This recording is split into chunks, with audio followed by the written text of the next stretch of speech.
Mics are live, and oh my god, it won't click. Okay, and we are live.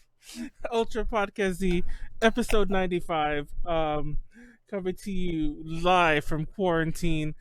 On this lovely April 21st evening. We have a good episode tonight, but first, as always, I'm Manuel, leader of AJ Connections. Joining me tonight, as always, also is Konaru, in like the opposite background I have. Yes, hi guys, my name is Konaru, also known as Nyadu. I'm hosting this stream on my Twitch as well, so if you want to go subscribe to my Twitch, I'm going to be starting doing stuff there too, but, you know, I just got done with A-Kon this past weekend, and I'm exhausted, even though I barely didn't even do anything, just mentally. But yeah, I have a pizza here. Got some water. Oh yeah, y'all missed it. Before we started, like on a little pre-show, we were getting set up. Konaru just like dead ass walked up with like a full, like 12-inch Red Baron pizza, and like sat it down in front of her. And I'm like, oh my god, Konaru. Yeah, like look at me, I'm almost finished. I only have like this little piece. Konaru, how? A girl after my own heart. Manuel, we've had this conversation. You eat like a lot of small meals throughout the day, but I think Konaru might be like me, where it's just like a couple really big meals. Really big yeah, meals? Exactly. Just a couple, 1 and 2 big meals throughout the day. I mean, I work at the Cheesecake Factory. Most of my meals are like 2,000 calories. Oh my gosh. So I can only eat one a day. But speaking of which, joining us tonight is Molly. Go introduce yourself. Hello, everyone. Me and Konaru have switched. I am the one that is not on video today. No. But my name is Molly, also known as Milky or Marisuga. You can follow me I'm basically Marisuga on all social media, Twitter and Instagram. It's with 2 eyes. Everything else, it's with 1 eye. I am a cosplayer and a person. I don't know what I was going to say.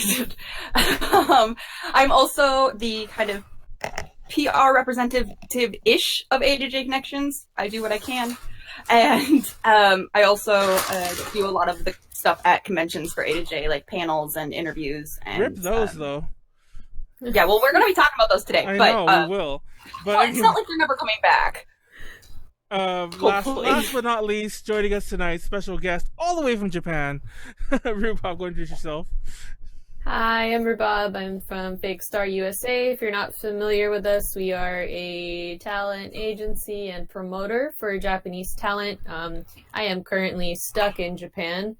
I don't know if I'll be able to come back to America yet, but while I'm out here, I'm working on some projects, rip all of those conventions we had lined up.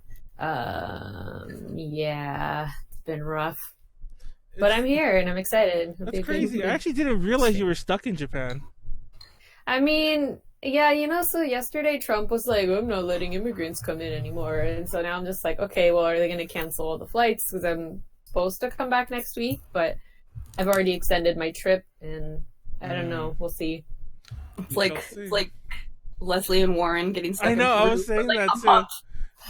They were stuck there for a while. Yeah. I mean, I have a lot of resources here, so I'll be okay if I am stuck here. It's just kind of like, what do? I mean, you can't go to concerts, can't really do anything out here. So yeah, it's just. It's no different here. You can't do anything here either. Yeah. At least here it's a little more, there's still some things open here, but yeah, it's still insane. But we have a good episode tonight. We're going to be talking about conventions of the past and how they change compared to conventions of today. A lot of good stuff we're talking about here. First of all, chat is open, so go ahead and feel free to chat all over the place. Like Konaru mentioned, we're hosting this on her channel, we're hosting it on my channel, and we're hosting my channel is Elevic_222, and then we're of course hosting it on A-J Plays. If you're watching on YouTube, like, comment, subscribe, and if you're watching on Twitch, we're actually now Twitch affiliates, so give us your subs and all your bits and everything, and get the hype train going. Hype train? What am I saying? Hype train going. Hype train going, or whatever Twitch people do. I know what they do, but I'm just saying. But do all that. But tonight we're talking about well, we kind of did the host recap already. I don't think we want to spend too much time on that anyway, and we did start a little late. So we're gonna, just jump into it. We'll talk about conventions and us. Well, conventions and us. Conventions before they blew up. Why the conventions blew up. I think that's a really cool thing to discuss. Like why we personally think the conventions are as big as they are now. Things con-goers today never got to experience. Most of which are things that they're probably glad, even though they don't know about it, they never got to experience. Con nostalgia, cons today, and maybe some randomness all around. First, real fast, quick update. You may have noticed if you're watching for the past couple weeks that we've moved to 2 podcasts a week, and that might be a permanent thing. So we're gonna have the main one on Tuesday. Then on the weekend we're gonna have the more of a sort of off-topic one, or just because our host can't always be on Tuesdays. So Tuesday's a big podcast night in general. I always make the joke that we're competing against Joe Rogan. So I don't know why we do that. We should probably change the main date. Literally who though? Literally who? Joe Rogan? Do you know who Joe Rogan is, Rubab? No. Oh really? Oh, I don't know gosh. who that is either. He's well, on top of being famous, I think he's a UFC fighter. He's like a movie star as well. He's more famous for the podcast, the Joe Rogan Experience. It's huge. Oh. That's a podcast? I thought it was a TV show. No, it's a podcast. He has a very good Oh. UFC name, though. What's his UFC name? No, just Joe Rogan is a good name for that. I guess. It's funny because I actually didn't know he was a UFC fighter until I was looking the whole thing up. Where else he was from otherwise, before the podcast. I know him from the podcast. But we're doing it twice a week, so we're going to have one on Saturday this weekend. The second podcast will always kind of float and change, so just keep an eye out for that. So let's just jump into it, though, after beyond that, just now that those updates are gone. Let's talk about conventions and us. When did we start going to conventions? Start with Rubab. When did you start going to conventions? Oh man, I thought of, I was thinking about this and I'm like, man, it was more than 10 years ago I started going, because that was when the JRock boom was happening. I got really into VK bands, and it was when, the band started coming out to conventions, and that's when I started going. And what about you, Konaru? She can't hear us. Oh, okay. I'm which? I thought that was you. I'm somebody's typing mad in the Discord. I don't know who that is. But I will. I told her that we can hear her. She just can't hear us for some reason. But she's gonna fix that. I can answer while she's fixing that. I started going to conventions 14 years ago. This would have been my 14th fanime in a row. So it's actually, it's really weird. I totally understand why it's not happening, and I'm not complaining. I am kind of complaining, but I'm not complaining. I understand why. And it's not I'm just not going, but it's really weird that this is the first Memorial Day in 14 years that I'm not going to convention. But yeah, so I've been going to conventions for 14 years, since 2007. Was the first year I went, and I don't know what's going on. I can't hear y'all. I don't know if it's just me. Konaru's gonna restart Discord, so bear with. I mean, we're gonna keep talking, but bear with us while the screens look a little wonky. That's the only big thing. Anyways, but Okay. my reasoning wasn't for JRock or anything like that. I'm not super into the JRock scene, but I definitely remember that was when my first fanime, I think On Cafe was there. Me too. I was there too. They've been there a few times actually. They came 4 years in a row.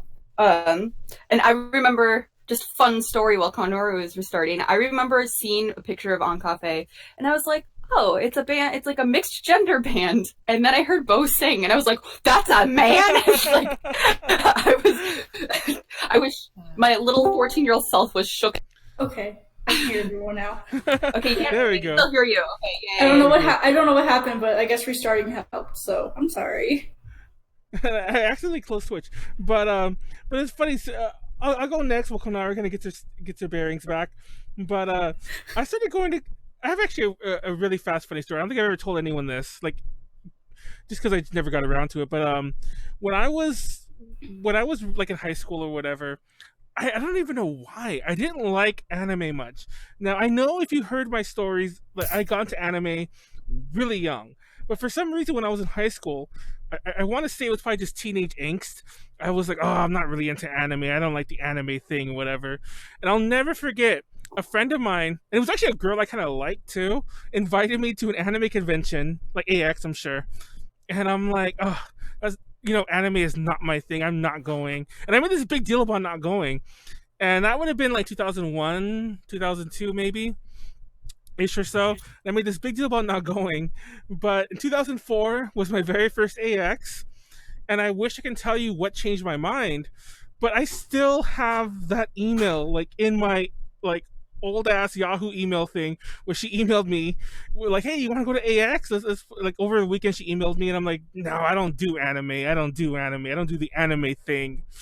And yeah, I don't know. Dang. And like I said, it was a girl I liked. I'm like, it was really stupid. I don't understand. But there was a point, and just in case somebody digs that up one day, there was a point when like I was too cool for anime. And but also similar to Rubab, I remember 2004. It might be 2006. Doesn't matter. No, 2004. 2006 was the year they were in Long Beach with Skin, I believe, AX. 2004 was the year Mana went by himself, like Mana from Moirismois. And I remember I went there specifically because he was going to be there, and that was interesting convention. That was back when AX was at Anaheim still, and it didn't take over the whole convention center. It just did like part of it. So there was always like another con going on every year. It was cool. I have very little memories from it, because I went for one day. Actually, I really like that convention center, the Anaheim Convention Center. Yeah, I don't know how it was like back then, but I like it now. Mainly just because the hotel Okay, I like the hotel elevators are arrangement. really intense. I can't stand the convention center in general, its layout. I don't know why. I just don't like it. Mm-hmm. I've never liked it. And so whenever I hear the words of AX trying to go back there, which is always ridiculous to me, because people... Is it bigger? It is bigger, apparently. Okay. But I feel like the space is used differently. So even though it is technically bigger, I still feel like the LA one's bigger. I just feel that way. I'm sure it's completely wrong, but because Anaheim has like 3 floors, and it's like I feel like they never use that first floor convention space to its fullest. I don't know, but anyway. Well, yeah, I've been there for NAMM show, and it's like humongous, and it's exhausting just walking around the Anaheim Convention Center. Yeah. But LA feels a little bit more manageable, but it's also spread out across multiple buildings, so it's not overwhelming.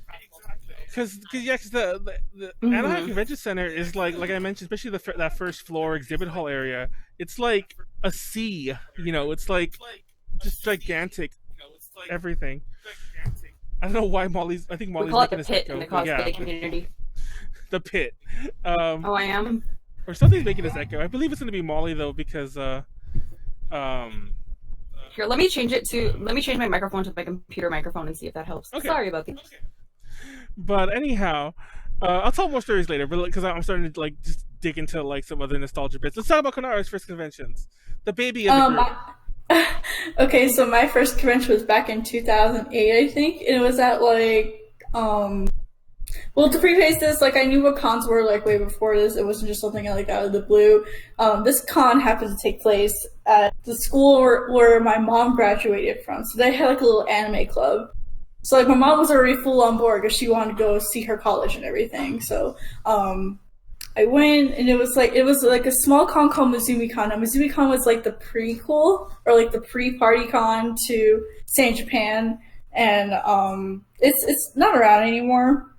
But when I went, it was around 500-600 people in attendance all around this little section of the campus, and it was super fun and homey and way different than what I experience nowadays. But then again, I was just a young baby. But after that, I wanted to go to more cons and everything, and I started going to of course, Stay in Japan. I used to just stay in the San Antonio area for a while. Then I started branching out when I graduated high school, which was many years later, 8 years later, yeah, because 2016 I graduated high school. I went to like Delta H Con, A-Kon, and all that, and yeah, back then also like at least in Texas, it was more about Comic Cons than it was like anime cons. So we had like very few anime cons, but we had so many Comic Cons, and like I tried to get myself to like get into like the Comic Con stuff, but I just couldn't. I just enjoyed the anime stuff more, and yeah, I stuck to anime cons ever since. But it's funny now because now there's more anime cons than Comic Cons here. Yeah. Like the dynamic has completely flipped since then. But yeah, I've been going since 2008. First con was like a college con run by like an anime club group. And 500 people is still pretty big for that, though. It is. Yeah. Well, it was happening, like the con itself was happening for like a couple of years prior to this. So like they were doing consecutively every year. And they started with like just like college people going on to campus, and then it grew from like to a public event. I think a lot of cons started that way, though, didn't they? Like a lot of them started with like an anime club at a college, and then they kind of grew into something. That's kind of how like Saint Japan was, if I remember correctly. It started like it's a college idea, and then like it kind of just blossomed to like this to what it is today. Mm-hmm. Oh, I forgot to say one thing about my con, like my first con experience. So I'm originally from Minnesota, for those that don't know. I currently live in LA, but I'm originally from Minnesota, and I actually flew to Fanime. That was my first ever convention. I was supposed to go to Anime Detour the year before, but then that just ended up not happening. Anime Detour is an anime convention in Minnesota. But then I flew to Fanime because I wanted to go to an anime convention, and I'd become really good friends with this girl on YouTube back when YouTube was like way different, like very different. We could do a whole podcast on how YouTube is. Exactly. Where you can actually be friends with people and they're not petty. Like, yeah, like YouTube was very different back in the day. We became friends over Mermaid Melody, and we were like, we want to meet in real life. Like, let's go to this anime convention. So I lied to my mom and told her that it was someone that I knew in real life. So that she would, like, she went with me. I wasn't going by myself. And thankfully she was actually who she said she was. And she wasn't a 40-year-old guy, and that story didn't get really good. Oh my god. But that's how you made friends, though. Like, you would be on LiveJournal or one of these websites, and you would be internet friends. Like, that was, how we networked back then before all of this stuff. And that, I think, really tied into the anime community, too, is that we had that, like, trust with the people we met online through these, like, websites back then. And video chat was, like, not really a thing back then. So we had done, like, voice chats online, but we'd never done, like, a full video chat. But I'd seen pictures of her, so I was like, her voice matched. I don't know. But, yeah, unfortunately, we're not really that close anymore. But that was, like, that was why I went to Fanime for my first con. And I've been going to Fanime, even though I didn't even live in California at the time. So you want to know something really weird about that year of Fanime? So the translator for Anne Cafe was, do you know Chris Hart? The name sounds familiar. That sounds really familiar, especially here in Texas. He's really big in Japan here as a singer, but his songs is basically like the #1 karaoke song right now in all of Japan. But he was the translator for Anne Cafe that year because we were hanging out the entire weekend. And it's just really funny because people, like a lot of my clients and stuff, would be like, "Oh my god, you know Chris Hart?" And I'm like, "Dude, we go like way back." So it was like anime. Oh, that's weird. Wait, you see that? Oh no, he's not. Okay, I was gonna say, is he that guy that was the Enka singer? But no, it's different. No, I know who you're thinking about, but yeah. Different American. Yeah. So talking about a bit about before conventions blew up. I don't know. Like, I almost feel weird saying this, and I should also preface before we go any further that I could maybe if I use the wrong tags, I remember when I was going to anime conventions, when I first started going for like every day, like in 2008, I think I kind of left that out, but 2008 I think was the first year I would go to a convention and go the entire weekend. I would either stay at a hotel or I would go back and forth. But it was like, it became a weekend thing for me then. But I remember even then, there were people who were like, oh, conventions are changing. Back in my day, like, we had VHS, we traded, fan sub tapes, and that was our convention. Now these kids are ruining it. And I'll be totally honest with you, I'm kind of becoming that too, and that's kind of what started this whole idea for this podcast, by the way. But I'm kind of becoming that too these days. So before anyone goes even crazier about further back in the comments, maybe on YouTube, I will admit technically, probably when I joined was already another boom period, but yeah, let's talk I about... just looked it up, and apparently the first anime convention is slated to be A-Kon, which started in 1990.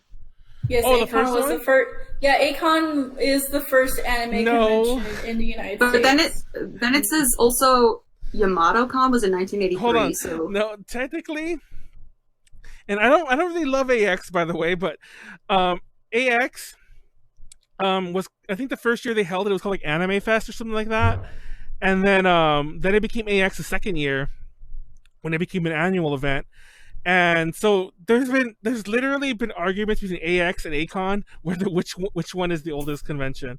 I technically say AX, but you literally just, I'm not gonna get into this, but you literally brought us into the oldest debate in the con industry thing.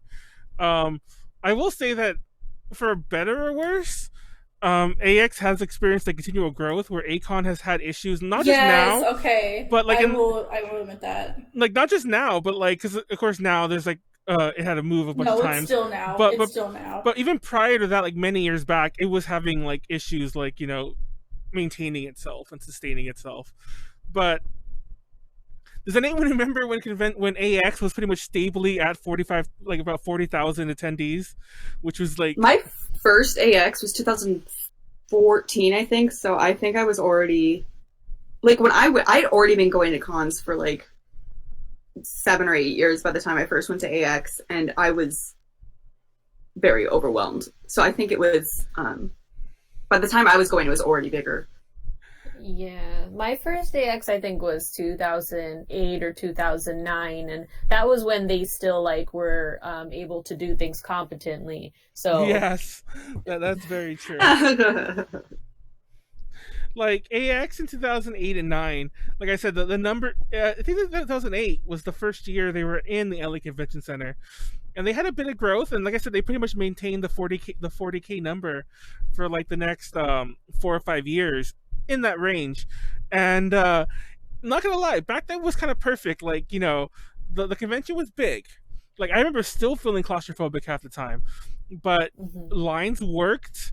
Rooms actually were never got emptied out, so there was all sorts of issues with, there were sometimes issues with that, with people just camping in a room, oh, I want to go see the L.M.C. Q&A, because I remember they were guests in 2008. I want to see the L.M.C. Q&A, so I'm just gonna sit in the room from 8 a.m. and just keep moving up to the front row, and then just never move until 2 p.m. whenever it is or whatever. According to Wikipedia, it looks like it stayed in the 40,000s from 2006 to 2012, and then in 2013 it went up to 61,000, and then in 2014 it was up to 80,000. So it jumped a lot. So out of nowhere, and that actually pinpoints what happened in that time. And then it just keeps going up by 10,000 every year, basically. But let's actually switch these around a bit. I don't know why I put the why cons blew up first. Let's talk a bit about what was different back then. They were smaller. They were a lot smaller, and they were less clicky. I don't know about the clicky part. Well, it depended on the con. It really depended on the con you were going to. See, most cons here in Texas, they used to be super open and everything. Everyone was super friendly, and then it just kind of grew to where it just got very cliquey in Texas. In Texas, at least. I don't know how it is in California, but even I suffer from it. I stay in just the Iowa community part. I don't venture out or go meet new people. So I'm part of the problem. Oops. But but no, popular cosplayers stay with the popular cosplayers. The BDM popular cosplayers stay with each other too. And it's just overall clickiness that I've noticed, but people don't like to talk about it because then they're oh no, it's not really like that. That's just a stereotype. Which I don't know. Well, I think when you get any large group of people together for, especially in a fan event type thing, you'll always have cliques. I don't want to keep ragging on them because I feel like I already did earlier. But like I've always felt like, similarly, if you're a fan of like gaming, you have like the hardcore gamers, the retro gamers, the fighting game gamers, or whatever. But I felt like that exists in the anime scene from day one, especially with like the retro anime fans. There was always this clique of like the old guard, the ones who would literally wear like old badges, like, here's my badge from like 1993. I still see people do that, especially at like conventions in Dallas or in Houston. There's like at least 3 or 4 people showing off like all their badges, and they have like a badge armor or whatever, and some of them are from like the 90s. No, and then and then you see it in. I actually want to make an eat-a bag with all my badges. No, actually, let me grab this handful real fast. Also, I lied. My first Anime Expo was 2012. It was the year that badges. Jesus. This is only like 1/10 of my badges. Yeah. I used to keep mine, and then it got, because I'm doing, like, a convention every month, or every, 2 to 3 a month sometimes, so I was just like, I can't keep all this shit, so it's all gone, I threw it away. I've actually been thinking about doing that, too. Fun fact, speaking of keeping badges, I don't know if everyone does that. Do you do that, Konaru? Molly does that, I think, right? We talked about. Do what? I don't have my badges from high school. I keep my badges. I want to get those from back home, because I'm pretty sure they're in Minnesota, and I want to find them. Because as I said, I want to make an eat a bag with all the badges, but not like in an uppity look at all the conventions I've been to way, but as a cool hey guys, look, isn't this cool? I've been to, not yeah. I don't know, but when I first started going to conventions, obviously I was right out of high school when I went to that first AX I mentioned, but that year I didn't keep my badge. I went to AX later, I didn't keep that badge. I went to Comic-Con, I didn't keep that badge, and a couple other things I didn't keep the badges. But when 2009, I remember I had a new girlfriend at the time, and I remember I started keeping all my badges from then on, not even as a convention reminder, but more as look how cute we are. We have our badges on a wall together, And then when we eventually broke up, I still kept keeping them because by that point I already had this huge collection. But yeah, my earliest badges are from 2009. It's PMX and AX. And who is that on PMX? PMX, who was there that year? That's I don't know who's in the picture, but Uchi Sentai Noise was there that year. I remember off the top of my head. In 2009, actually, Mwadi Swan was there. They're not on the badge, but Mwadi Swan was there, and so was Morning Musume. But yeah, those are my first badges. Did I dox myself? I don't know. Is anything weird on there? No. Okay, good. my first AX was the year that the X Games were happening at the same time. That was a bad year. That was the first year. That was the first year I ever stayed at a hotel that was closed. It was the Hotel Figueroa, which is technically across the street, but you couldn't cross that street. You had to go all the way around. Yep, and it was really hot. It was one of the hot years. Yeah, I hated that year. Not as bad as 2018. If anyone survived Anime Expo 2018, it was 105 degrees every day. Don't remind me of that. But roasting. I had a broken foot, so it was just that was a year. Oh, misery. I think 2018 was my first AX. It was the year Aqua first did that Anisan World Matsuri thing, the first year of that concert series. That was the year I went, and then I kept going consecutively I went the next year for Wake Up Girls. Wait, no, Wake Up Girls was that first year. No, next year was for their solo live.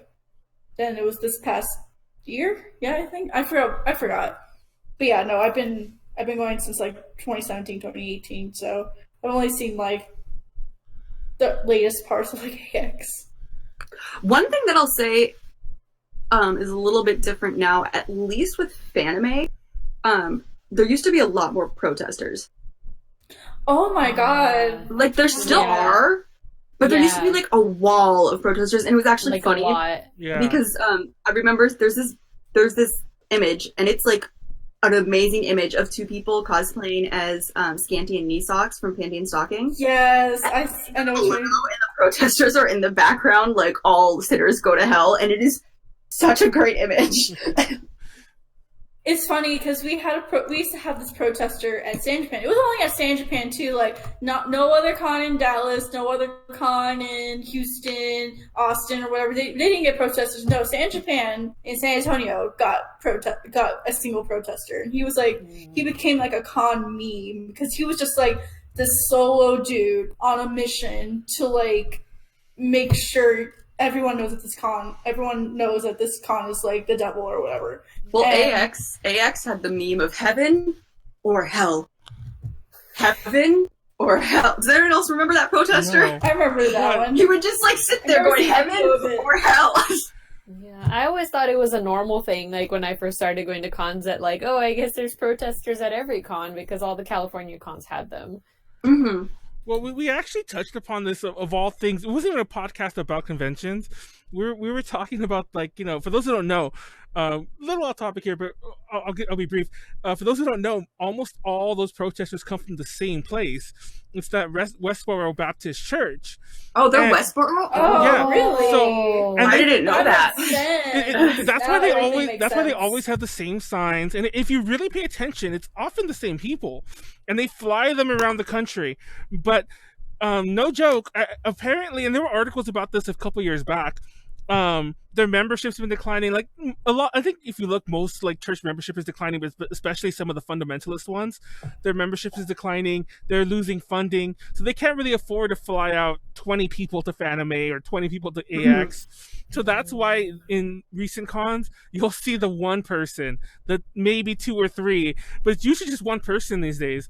And it's weird because it's all like, so that's actually a very funny thing that Molly mentions about like what things people didn't notice. But yeah, there used to be like a wall of protesters because like the booming days. Well, I think there's like laws changed that made it so that like they couldn't cause like as much of a disturbance with their protesters. I don't remember exactly what it was, but yeah. I just remember there was like 1 year that all of a sudden there were like no protesters, and it was kind of sad because this is gonna sound bad, but like I always thought they were funny.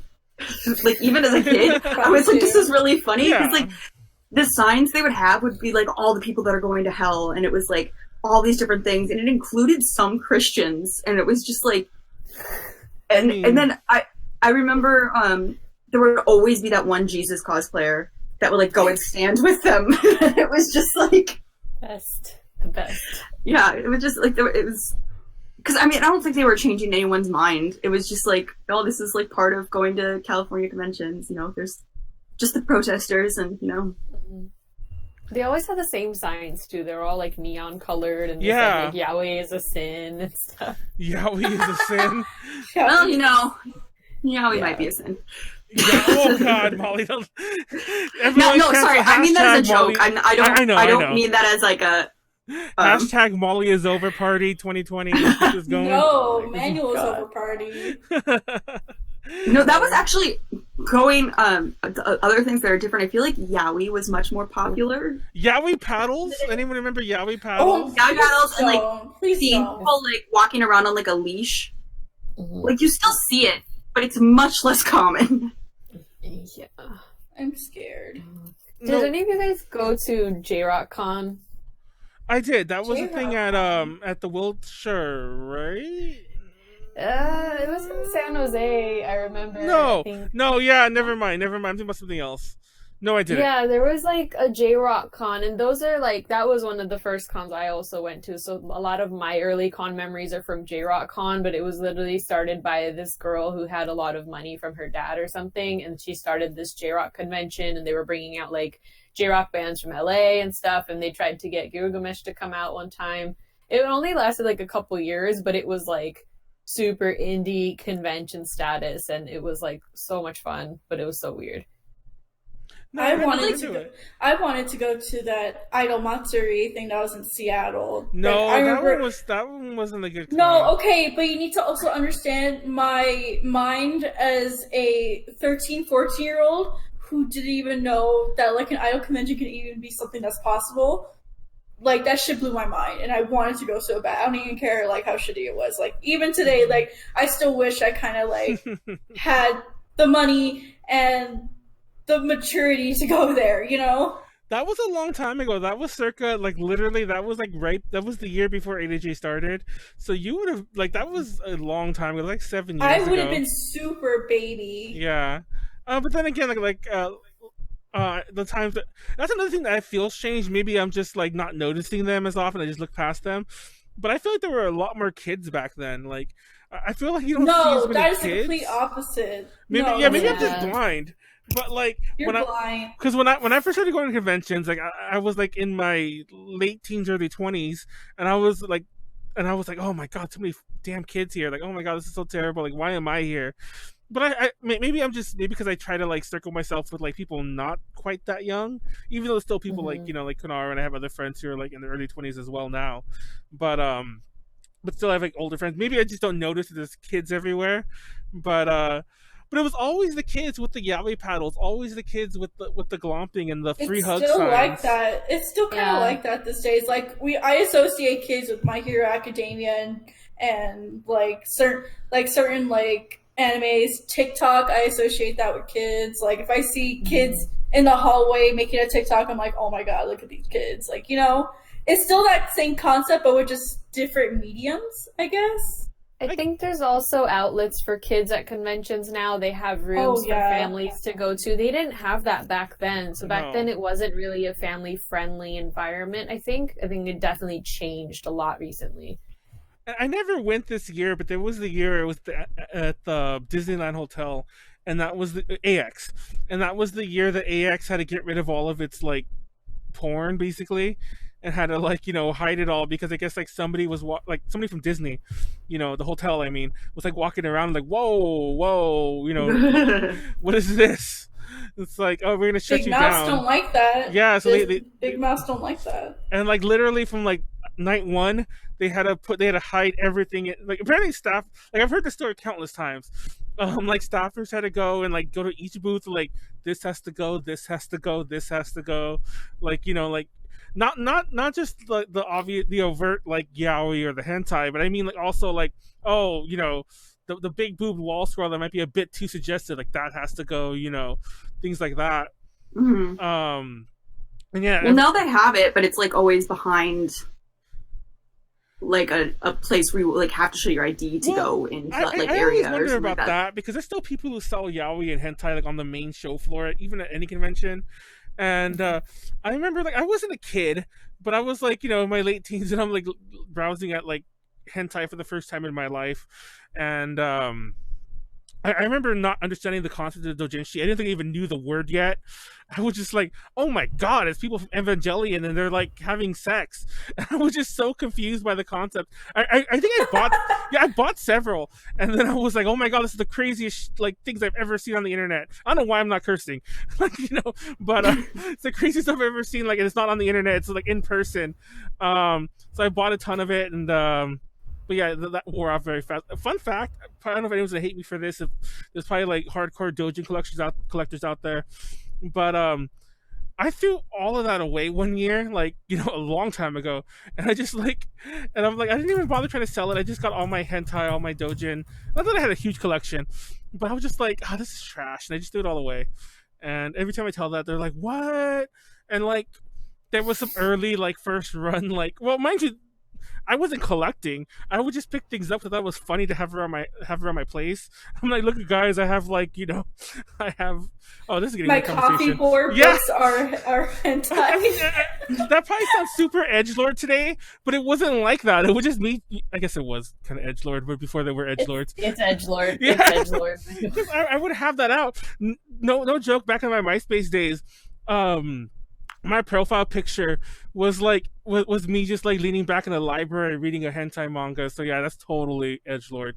And yeah, I totally regret saying all this. Now everyone knows my secrets. But no, I did.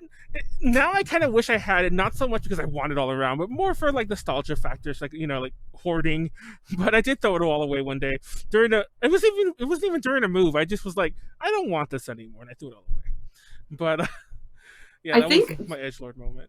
part of my thing is I'm not sure how much it's been that conventions have changed more so than like I have changed because I've grown up. So I'm just not sure if it's like I'm just like seeking out different things at the convention, No, I think it's or if definitely it's a little really that. both. Yeah, I mean, because I think anyone that goes to conventions from the age that I started going to conventions went through a phase where they look back and they're like, "Oh no," like There was I never had like a yaoi paddle, and I never was like on a leash, but I remember like the glomping days, and I remember being like, I remember being a cringe lord. No, I mentioned this on last week's Essentially. podcast, which actually kind of brought this whole topic up to us. Is that I hardcore remember the glomping and the yaoi paddles. I want to say that I remember them. No, I mind I you, was just gonna say like that was me. I was never into that scene, and I hardly ever knew anyone in the anime scene. Period. And I want to say somebody hit me with the yaoi paddle. I really can't remember the specifics. I can't remember the story. But I definitely got glomped a couple times, and it was never by anyone I knew, which was the wildest part. Yeah, like I hate that. I believe one time was just straight up mistaken identity. But the time I mentioned on the last podcast, somebody like basically vaulted off the stairs towards me, and thank God there was enough like. I had like much younger reflexes, and I kind of just like moved and like dodged it pretty good. That time I guess somebody just saw me and like oh look this big guy, I think he's really cute, I'm gonna go glomp him because I wasn't cosplaying, I wasn't anything, I wasn't, it wasn't mistaken identity, they just wanted to glomp me, and I'm like, what the fuck, and that was normal back then.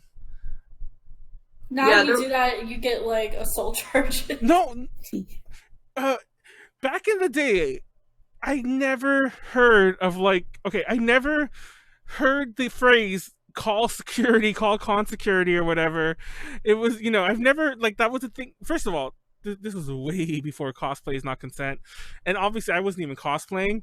But that makes it even worse. But I never saw con security. I mean, I'm sure they were a thing. They had to have been a thing, but I don't know. I just felt like it was a much more Wild West type scene. Like anything goes. Yeah, I think it was with that one. It was Fanime where there was this like Sasuke cosplayer who was stealing a bunch of stuff and he got arrested. So there was like memes of him getting arrested and put in a cop car. Because it was one of the few times that things escalated with con security so much that the cops had to be called, back in the day. Well, I always feel like if things were escalating at all, it was gonna get there, because it always felt like there was no middle ground. Like nowadays, people might get kicked out of the convention in a more normal way, but I feel like there was not that middle back in the day. It was like, oh, we're either gonna kind of ignore it or we're calling the police, See, no, I feel like it's a complete opposite here in Texas. Well, Texas is also weird. No offense. Yeah, Texas is also weird. No, yeah, you're right. But I still feel like it's still like that, where either a concept just does not care, or they will actually call the police. Like the amount of times I've been in a green room or just in the staff room trying to have a discussion with some of the staff, and then they bring in some dude and they're questioning him and everything because either he stole from the dealer's hall or he was not supposed to be there, and they would call the cops, and they would keep him in the room with actual guards, and the cops would come pick him up too. I can't tell you how many times I've seen that here in Texas, and then I can't tell you how many times I report something and there's nothing is done about it. But Well, I have so many horror stories of anime conventions in Texas, but some of them I've shared before. But TLDR, I have not experienced good security habits, and this is relatively recently in cons in Texas. So I don't know. It is what it is. We don't. It's funny because we're all about gun rights, but yeah, we can't even protect ourselves. Oh my gosh, that's terrible. That's a terrible thing to say. I mean, I'm not it's terrible. Not terrible. No, I don't mean. I mean, it's terrible you have to say it, not so much cancel Konaru. But I mean, it's terrible to say that. But yeah, I don't know. Glomping was terrible. Yaoi paddles were terrible. Cosplay's not consent. Things were wish they existed back then. There were also, I don't remember that character's name. There's this character. He's a Filthy Frank character. I don't think it's played by him, by Joji or whatever the fuck his name is. It's a character that's like in a red Power Ranger costume. Like I don't remember his name. He's like this annoying ass character though. But thanks Are you sure you're not talking about Deadpool cosplayers? No, that's what I'm getting at. Georgie does not have that character. No, that's what I'm getting at. He was like Deadpool before Deadpool was around. Because Deadpool only became popular because of the movie. But there was this character. Let me try to find him. He was like a red Power Ranger guy. Does anyone know in the chat? Maybe somebody in the chat knows because there's people in there. But there was a red Power Ranger guy from the Filthy Frank thing. Hold on, red Power Ranger guy, Filthy Frank. This is in my search history now, people. His name was Red Ranger. He was actually just the Red Ranger, but he was wearing like how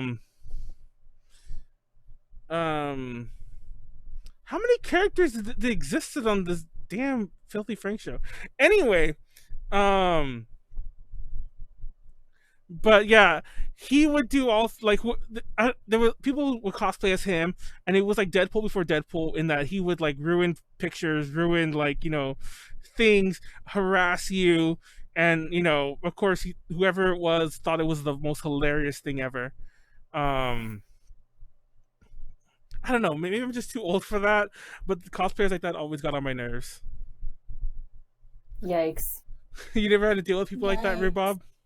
No, I think because when I was going to cons, the first few times I went as a fan, but then I immediately started doing like press stuff after that, so I wasn't really involved much in the fandom of the conventions. I was more on like the working side. Okay, that makes sense. Did you have to deal with all the bootleg merch then? Oh, there was a lot of it. I mean, but it wasn't like talked about. I remember when I would go as a fan that there was like quite a few merch sellers who were selling like bootleg JRock merch, and I never purchased any of it because I hated the quality, but I would see them. There was Man in a Dress was a big one. There was another person who will go unnamed that is getting busted nowadays for selling illegal anime merchandise, but they were like the one who was bringing bands over from Japan and selling bootleg merchandise of those bands, which was the funniest thing. Yeah, there was a lot of bootlegs. No, it's funny because that person who we're not gonna name, we discussed this a bit before, like this morning before we actually went live, or this morning for me. I think it was last night for you. But we were discussing this a bit, and I was like, I know for a fact I bought bootleg merch from him before. Like, well, I bought bootleg merch all over the place. Like, it would always weird me out when, like, a certain guest would come to any convention, not even this person, like, I'm talking about all booths. A certain guest would come. We'll just say that year that Marty Small was there at 2009. But I think by then it kind of got stamped out a little. But we'll say that. And you would walk by certain booths, and it would be a booth selling like media, like CDs or DVDs, and they would have Marty Small CDs there. And they were way cheaper than if you got them at the official booth. And you would look, and it's like, the quality's a little off, but I'll get this one for $10. And the label, I can't remember the names of the labels anymore, but there were always these bootleg labels. Like, I think there was one like Mika, there was one like All Anime, and there was like 4 bootleg labels that only existed to put out every like big name JRock, like Gact was all over there. I can't think of all the other stuff in my head, but I remember for the longest time I didn't know the difference. I would go on eBay and I'd buy all these bootlegs, and I thought they were either official or, even more erroneously, these are the Japanese versions. These are the official Taiwan versions, but they were never official. It was all bootleg. There wasn't a lot of education back then on it. I think now there's, especially the anime companies have really went out there and thrown legal notices at these types of people. But back then there wasn't any sort of policing. There wasn't the convention organizers were also not aware of what was legal, not legal. It wasn't talked about as much in the industry. So there wasn't a lot of education to actually get these things out of our convention scene back then. Now there's a lot more I've reported some people before for selling illegal anime merchandise. It's just the anime companies don't like it, and I think it really hurts the industry in general. Well, that's also the same kind of an artist alleys, because there have been some artist alleys that have really cracked down on like huge problem that like what counts as like, can you sell fan art? Like certain companies don't want you. There's certain, because I remember this was specifically with Homestuck. Back when that was a big thing. That's another thing that's changed. There's always like the big thing. There still is the big thing, so I am so glad. No, I mean, there still is, but Homestuck is not. Homestuck is not. Homestuck is not the big good. Thank God. I was a Homestuck. She was a Homestuck troll. Yikes, Molly! I don't know if we can be friends anymore. I know. But okay, I was like a respectful I never, like, I sealed my paint, you know, like, I was not... Okay, then we should be friends again. You also put your Homestuck cosplay on one of your cosplay card editions, so I'm just... Because it's a cool picture, I don't know about okay? that. You want to be represented as a Homestuck Go on.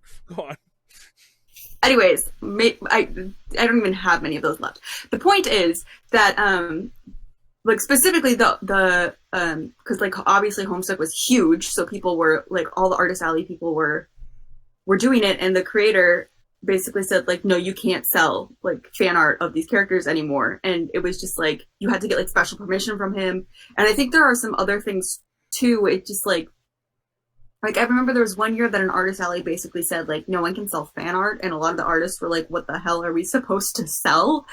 And I think it's, like, they're starting to kind of find that, like, equilibrium, I guess. Like, it has to be your style. Basically, it can't be like, but it's a weird thing of, like, you know, what is, like, can you sell fan art? Like, is that really, like, allowed? Like, it's also an Artist Alley is basically what I'm trying to get at. But that's like fan art, right? It's like one thing to, like, make an art piece about something you like, and then, you know, sell it and try to, you know, make a living as an artist. But, you know, there were these vendors that would legit. And this guy still does this, where he'll get the illegal stuff from China, and then he'll put on the table the real stuff. And then when the fans come and customer comes and they're like, I want this, he'll pull out the fake item and give them the fake item from the table. And he's been banned from several large conventions for doing that. And that's, like, you know, it's obviously just tricking the customer, because a lot of customers, especially if you're a young kid, you haven't been to cons very much, you don't know the difference. You're like, oh, this is cheap, I'm gonna buy it. Yep. So luckily there's not as much of that going on nowadays, but back then it was everywhere. Like, you know, even, I don't know if you guys remember Man in a Dress, but he had, like, a ton of, like, pictures of Gak that he printed out on the fucking photo paper and, like, would just sell them for, like, $5 a pop. And it was, like, so shady, and he would just make a killing. And if you asked him about Gact, he would, like, talk your ear off for, like, 20 minutes. I remember Man in a Dress. I remember a lot of other less scrupulous vendors, but I don't know. It was almost like an adventure going to an exhibit hall back then, because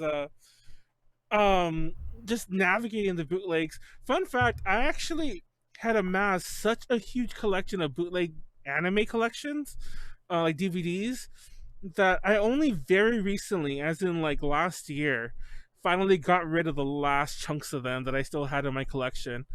Mainly because I got rid of all my DVDs, or most of them. But I was still surprised. I thought I got rid of these, because there was a point, like, around 2010-ish or something, I'm like, I'm going to replace all of them with official releases. And I did do that for a lot of them. But then there were some that I still had lying around or just never converted. But then, like, over the years, I'm like, how did I amass this many bootlegs?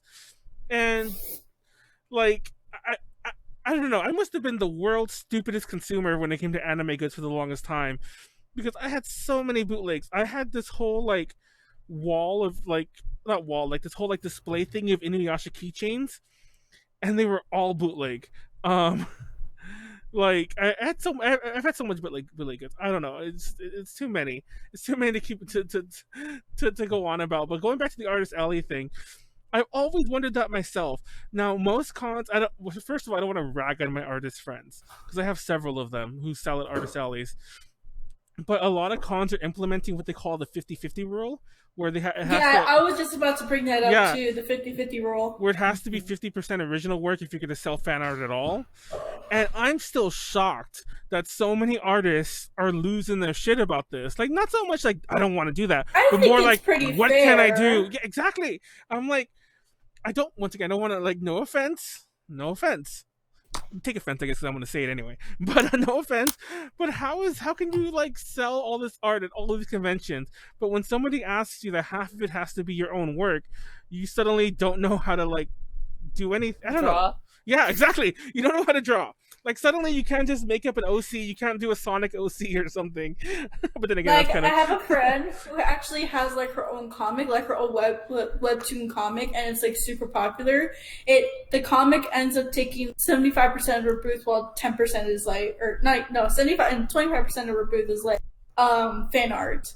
It used to be the other way around for her, but now it's like she has all this original work, so she gets priority over a lot of other artist friends that we both know, and some of these artist friends are kind of like, well, we don't have a popular comic, we can't create a popular da-da-da. It's like, it doesn't have to be popular off the bat. Like, the reason why, like, my friend's comic got popular was because she took advantage of that 50-50 rule and pushed her stuff.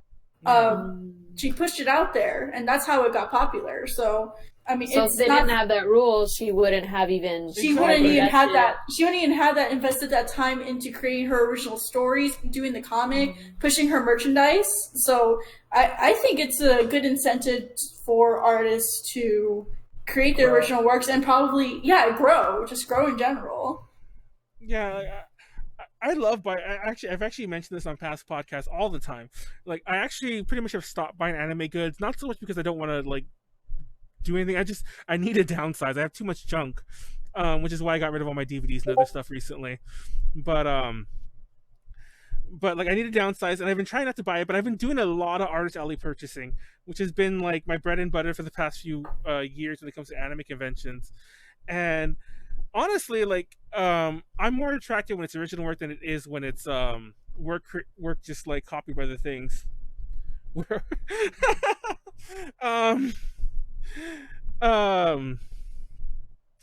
We're in things con-goers never experience. That's the topic we're discussing right now. I couldn't type that because it would have been too much work to type. Sorry, but that's where we're at in our topics. But technically there's something in there right now. But speaking of which, moving on actually a bit past that. Oh, I thought of one thing that's changed. What? And it hasn't completely changed, but it has gotten better. People shower more. Oh, thanks for bringing that up, because that actually is a perfect segue to the exact next topic. I want to talk about how hotel cons have changed, and people shower more. I will say that you still every once in a while walk by someone and be like, "Oh God!" Especially me. I have a really, really strong sense of smell. It's the worst. It's the worst of the senses to have like superpowered, but it. Yeah, I closed it on accident, by the way, guys. Sorry, not you, but the people who was in the chat. I was talking to and but I feel like it happens much less often now. People tend to be much better about hygiene. Thank you to everyone that goes to conventions for the sake of my nose, for taking better care of your hygiene. Well, yeah, it's also better, like, it's easier to get more engaged and stuff when you're less tired and when you have a place to go rest. I went to, when I was on tour with Miyavi back in January, we had a show in Brazil, and I met a local cosplayer, YouTuber, influencer girl. Like, she has a really big following down there, and we talked about why conventions weren't really growing in Brazil, and it's because they don't have that hotel culture. Like, they don't have hotels that are built like convention centers. And so she was like, I really want to go to conventions in America because you guys have that. And that's why we have such a strong community, is because our convention scene in the US has built itself around these hotels, where the hotels are the central place. And so if you're there 24 hours a day being exposed to like all of the content, of course you're going to be more engaged in it, you're going to spend more money, you're going to want to go to more conventions. And I think we're really lucky to have that, because some of the countries out there don't have it. Yeah, like when I went to Peru, it's essentially the same exact concept that you're talking about, where it's like a lot of people wish that they had cons in hotels, but there's not that many like big chain. At least in Lima, there aren't that many big chain hotels, so it's a struggle. And even then, like the hotels are super expensive to rent out there. Even if you have a really successful like solo event that has like its own little venue, upgrading to that hotel, it is so expensive. Compared to just a smaller venue that you go to. And I know people who come from like all the way, like let's say like downtown Lima's right here, and they will come from like, I want to say like 20, 30, 40 miles away, like inside Lima, to that convention just to do like one or two performances. And they wish they had something like more centralized to where they can like stay the night or anything like that. But that's another thing. But another thing too, in like these more third world country places, it's a little more dangerous to travel like in between. So I think seeing like hotels finally like taking that advantage in like overseas markets would be like fantastic, because they would bank if they just like if they found that balance. I think there is like a negative connotation between hotels and anime conventions though nowadays. No, because I remember there used to be a lot of hotel cons. Honestly, a lot of the issue I think was home stuff. That seemed to be a big complaint of a lot of hotels. Like I remember there was a story of a girl who literally, you know how you can dye a wig using Sharpies? Oh yeah. No. She tried to do that to her skin. She literally dumped a bunch of like Sharpie ink into the bathtub and like tried to soak herself. Die from that? She apparently was fine. She got sick, but she was like fine. But they had to like fumigate the hotel room. And like she was just some random person that was staying with some friends of mine. And so my friend, like, oh my god. Well, like someone I know was affected by this, and they had to like leave the hotel room and like all that stuff. And I remember ALA specifically was like, you couldn't go into the hot tub with body paints, and I'm like, why is that even a thing they need to say? like a lot of hotels, that should just be. A lot of hotels make you sign things about like not destroying their towels. And I'm not gonna lie, I don't know if I should call you out on this, but like I've never noticed, but I've had other roommates who, when we all stay together, like Molly ruined a towel again. I'm just putting it out there. And what? Yes, I don't want to start like fighting amongst each other. No, but I'm confused. What are they talking about? With makeup or something? But makeup comes out of towels. Anyway, I'm just saying that, like, we're trying to get in charge of these hotels. They made me sign a thing that said I'm not going to cover a towel in makeup. And then, like, other roommates are like, Molly ruined a towel. And I look at it, I'm like, Molly ruined a towel. But anyway. Well, are you talking about, like, a washcloth? I don't know. I'm just... But I've also roomed with people, and you know who I'm talking about, Molly. I won't name their name, who literally decided that they were going to, like, model that's the right word, cut a wig, I'll just say cut a wig in the bathroom and just left it everywhere. And it's actually funny because I didn't realize it was a wig until recently, until I kept repeating the story to Molly. She's like, that was a wig. I thought it was her hair, because there was hair everywhere, and it was so like I even tried to clean it up at one point, and it got to the point when like I literally couldn't pick up the hair anymore. I'm like, I don't understand how anyone's gonna clean this. There's hair everywhere. And like when we left, there was still hair everywhere. That's when you just get a vacuum. Yeah. No, exactly. I'm like, but I've had people like be a little too messy even in rooms of my own, and beyond that even, I've you know, like we've all had that experience, either ourselves or a friend has had it, when you probably party a little too hard and trash a room. And see, like I remember walking into. Oh, what were you saying, Molly? I was just gonna say there was one time I walked into Manuel floor. The carpet was sticky, and I was like, "How did this even happen?" Molly, Is this revenge for me calling you out of the towel thing? Why'd you mention my sticky floor? Gross. Ew. Wait, was it the Ratchetson? Yeah, it was. To be fair, It might have honestly just been the hotel. It might have just been the hotel. If it was that hotel, then I assure you it was probably sticky before we got there. But then I think that was the year also my room. That was the year that you had to like request ice. You had to request ice. The ice machines weren't working. You had to get it from the front desk, and you also had to request a refrigerator. And our room didn't even have like closet doors. Like I was like, what are they expecting us to do? Ghetto. Yeah, that hotel's terrible. But speaking of ghetto and speaking of hotels, like I don't think even at cons that are still held in hotels, which are few and far between these days, hotel cons are like a dying breed. That's why I was actually kind of really glad to PMX last year. It was kind of a shit con, I'll be honest, but I was glad that at least the con was downstairs. It was a nice feeling. They had like no guests. It was just a chill con. It was an exhibit hall, basically downstairs. Because honestly, now that I really stop and think about it, what was at that con? I think it was just that they literally had no guests. Yeah, because they can't afford any. Oh, the shade! I just realized what you said. Same. It's a thing. What? Yeah. No, like there's a lot of cons that like really lowball the talent that they try to bring out, and they can't afford. That's like, one thing. Yeah. That's one thing we can talk about, I guess, is like how cons have changed like internally behind the scenes, since we all had like behind the scenes experience. So yeah, like for me, my company, we book the talent at these conventions. We, sponsor the visas for our bands that come out and everything. And so like some of these cons, you'd actually be surprised at how much money they have to invest in their musical guests, especially. And so that's been like, a really big part of like my company's business.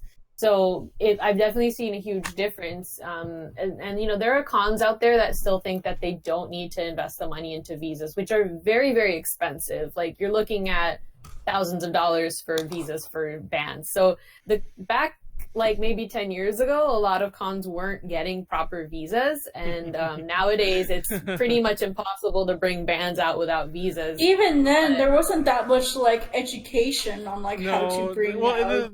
There shouldn't be education. Yeah, our government doesn't make it any easier. Oh yeah, it's like, gotten harder. Yeah. It's hard. It's really hard. There's promoters out there who are still bringing bands without visas because they don't know how to do it. Yeah.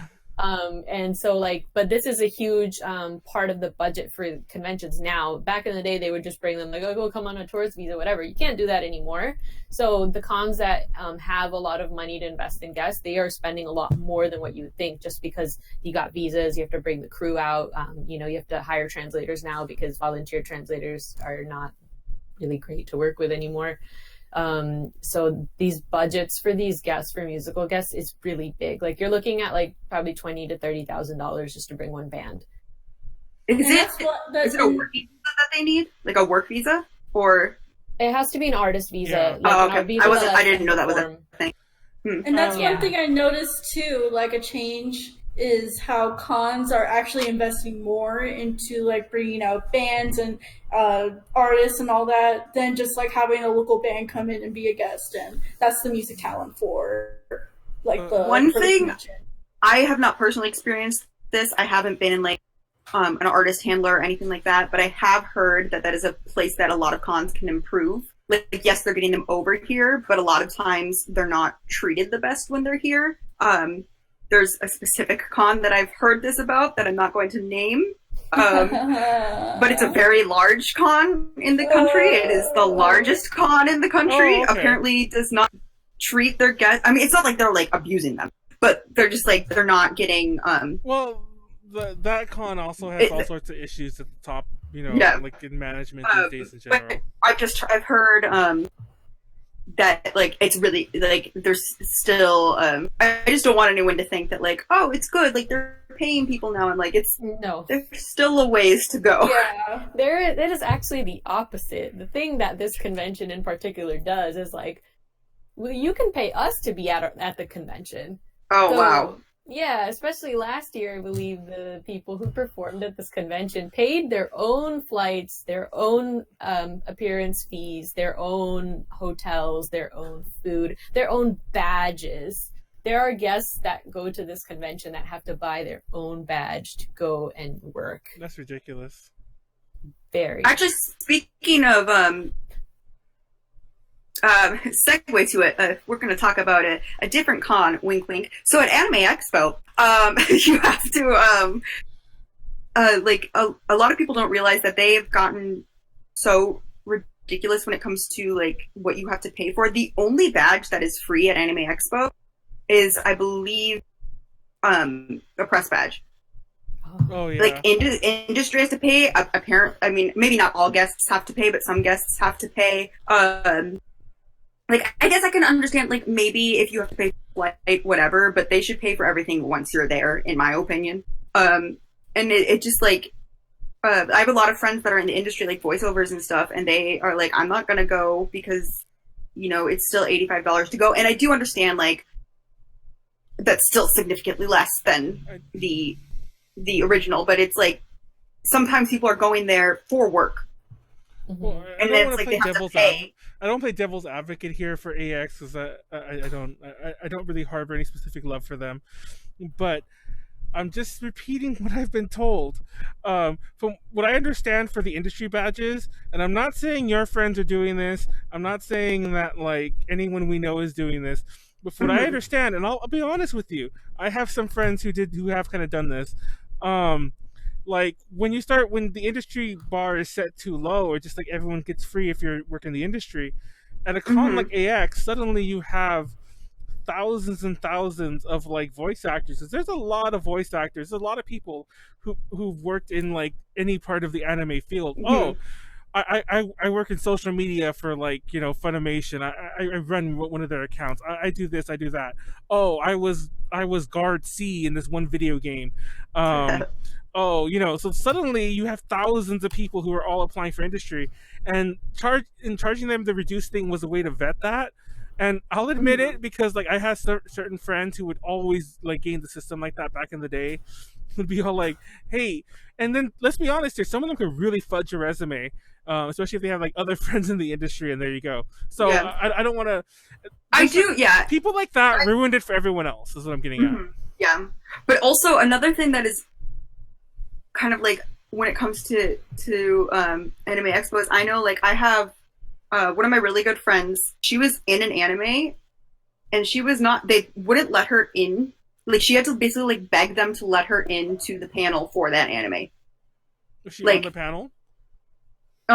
She was supposed to be like a guest of the panel, kind of. Oh, well then. Like not on it, but like they were like, well, yeah, then, like, you know, like. That's always a complicated issue. Yeah, it's but it was like she was being like bombarded with people who were like trying to like talk to her outside, and she was just like, please let me in. It's just like they get, and I understand also it's like you do kind of have to vet, like you can't just trust someone that says like, well, I was in this show, like you need to let me in.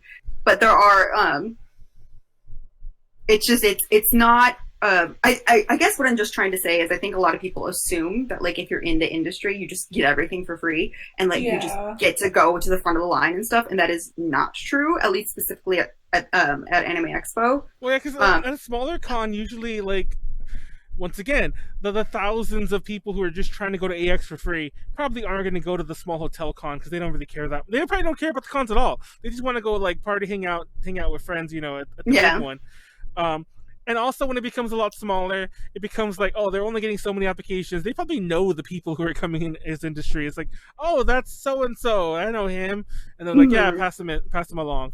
But yeah, but circling back to the whole bringing guest things and the visas, you'd be surprised. Oh, actually, it's funny because Isaiah said it like, lol, Derek. Yeah, I was gonna mention him, and the only reason I'm mentioning him by name, there's only one reason I'm mentioning him by name. Is because he came on the podcast, and I tried to be coy. I was like, "Hey, can you give everyone some advice on how you're getting visas for these artists?" And like, I was legit kind of curious, and he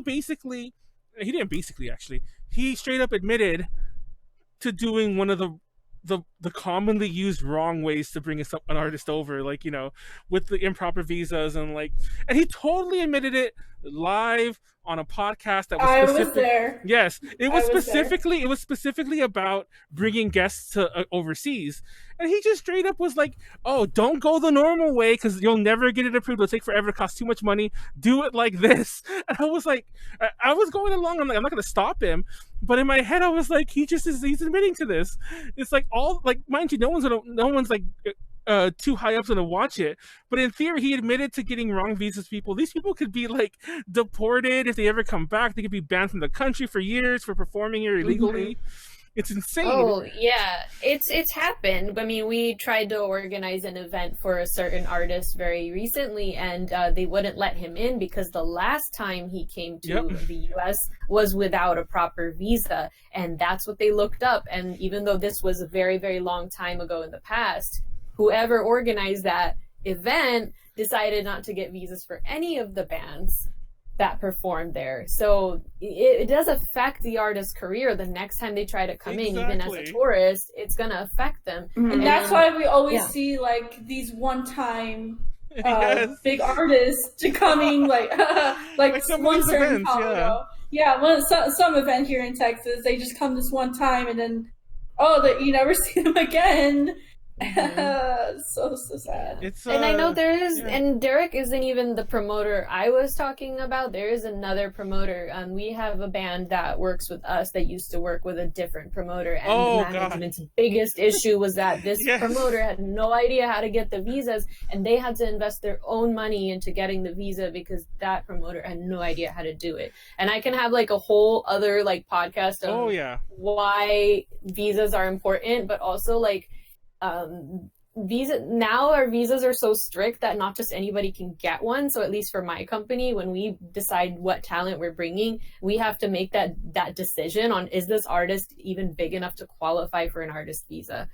So at least for us, it's a quality thing. Like, we don't bring over super indies artists usually because I know that they won't qualify for a visa. So I think that has affected a lot of, like, at least the talent that we bring to conventions is we're not going to bring over super indies artists. And that's being like one of the main reasons why.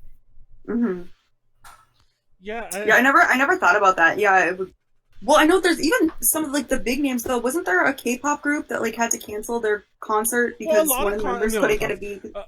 One of the members, like even when you go through the totally official ways, it's not always a for sure thing, and there are times where it's literally up to the minute, which is why you see so many last minute cancellations.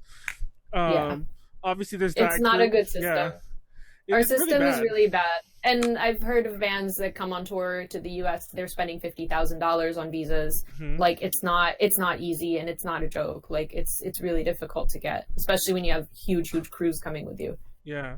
Like, I remember Generations from Exile Tribe. They ended up coming a couple years later, but they're a really big group from, the Exile family, as in like the Exile like male pop groups. But they were going to have a small tour, I believe, like in 2015, and it all got canceled like the day before because the exact same thing. Like, there was visa issues. They were literally trying up until like, we're going to get an overnight flight. They already changed their flight. Then like, we're going to make it somehow. And of course it didn't happen, unfortunately. Not of course, but unfortunately. And like you mentioned, there's tons of things that happen like that. Unfortunately, I can't remember all the names top of my head, but there have been other conventions where I go and it's like, oh, so-and-so canceled the day of. And of course, like, the fans are upset, like, people are upset, but I'm like, blame the government. And for the record, I want to go full disclosure here. This isn't just blame Trump, it's like blame the US, because this stuff has been going on for many, many years. Like, the exile thing, like I already mentioned, was 2015, 2014. It's only getting worse, I will say that. But the US has always been really stupid about it for like the past decade or so. As far as I know, it's been like that before. Do they need a special visa if someone comes over and they're not performing? Like, I know sometimes they'll have guests that come over and like they aren't performing; they're just doing like autographs or like a panel or something.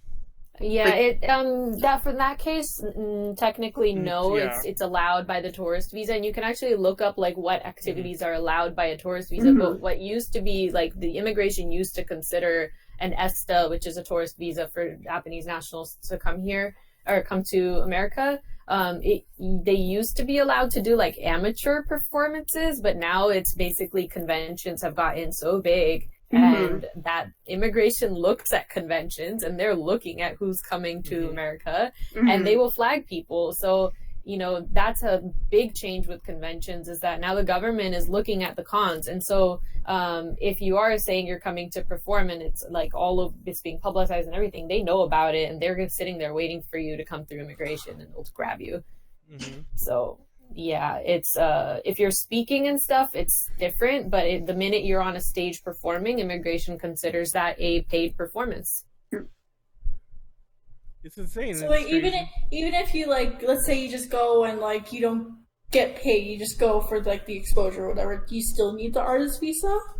If you're on stage performing in front of an audience, you are a performer. It's and funny you need a performance. because that's okay. actually the way a lot of people try to get around it. They're like, well, Yeah. we didn't pay them. That's why I We was like, paid this let me person. look this up. You know, we paid this person, not them. Like they're just here, you know, volunteering. No, it's it's not like allowed anymore, and immigration's not dumb. Like they are checking convention websites, so like don't be surprised if the next like indies artist comes over through whoever and is not allowed to enter, because immigration's been watching these conventions websites. Yeah, I also like, this is actually not about that person anymore, but I don't want to, like, if you ever go to a convention and you're at like a guest booth and you can't like pay there, you have to pay at like the centralized, you know, usually a con booth or whatever. Like that happens a lot with a certain big nameless Texas convention. They're like, oh, you don't buy their goods at their artist booth, you buy it at the convention booth, like the convention goods, where you also buy like the con t-shirt, and that's usually done in a way to like pretend that they're not, the artist isn't getting paid anything. It's like, no, we're selling stuff, you know, on our own. The money's all going to, no, it's just a way to like skirt all sorts of legalities. It's insane. It's all insane. Be careful with certain. Try not to support.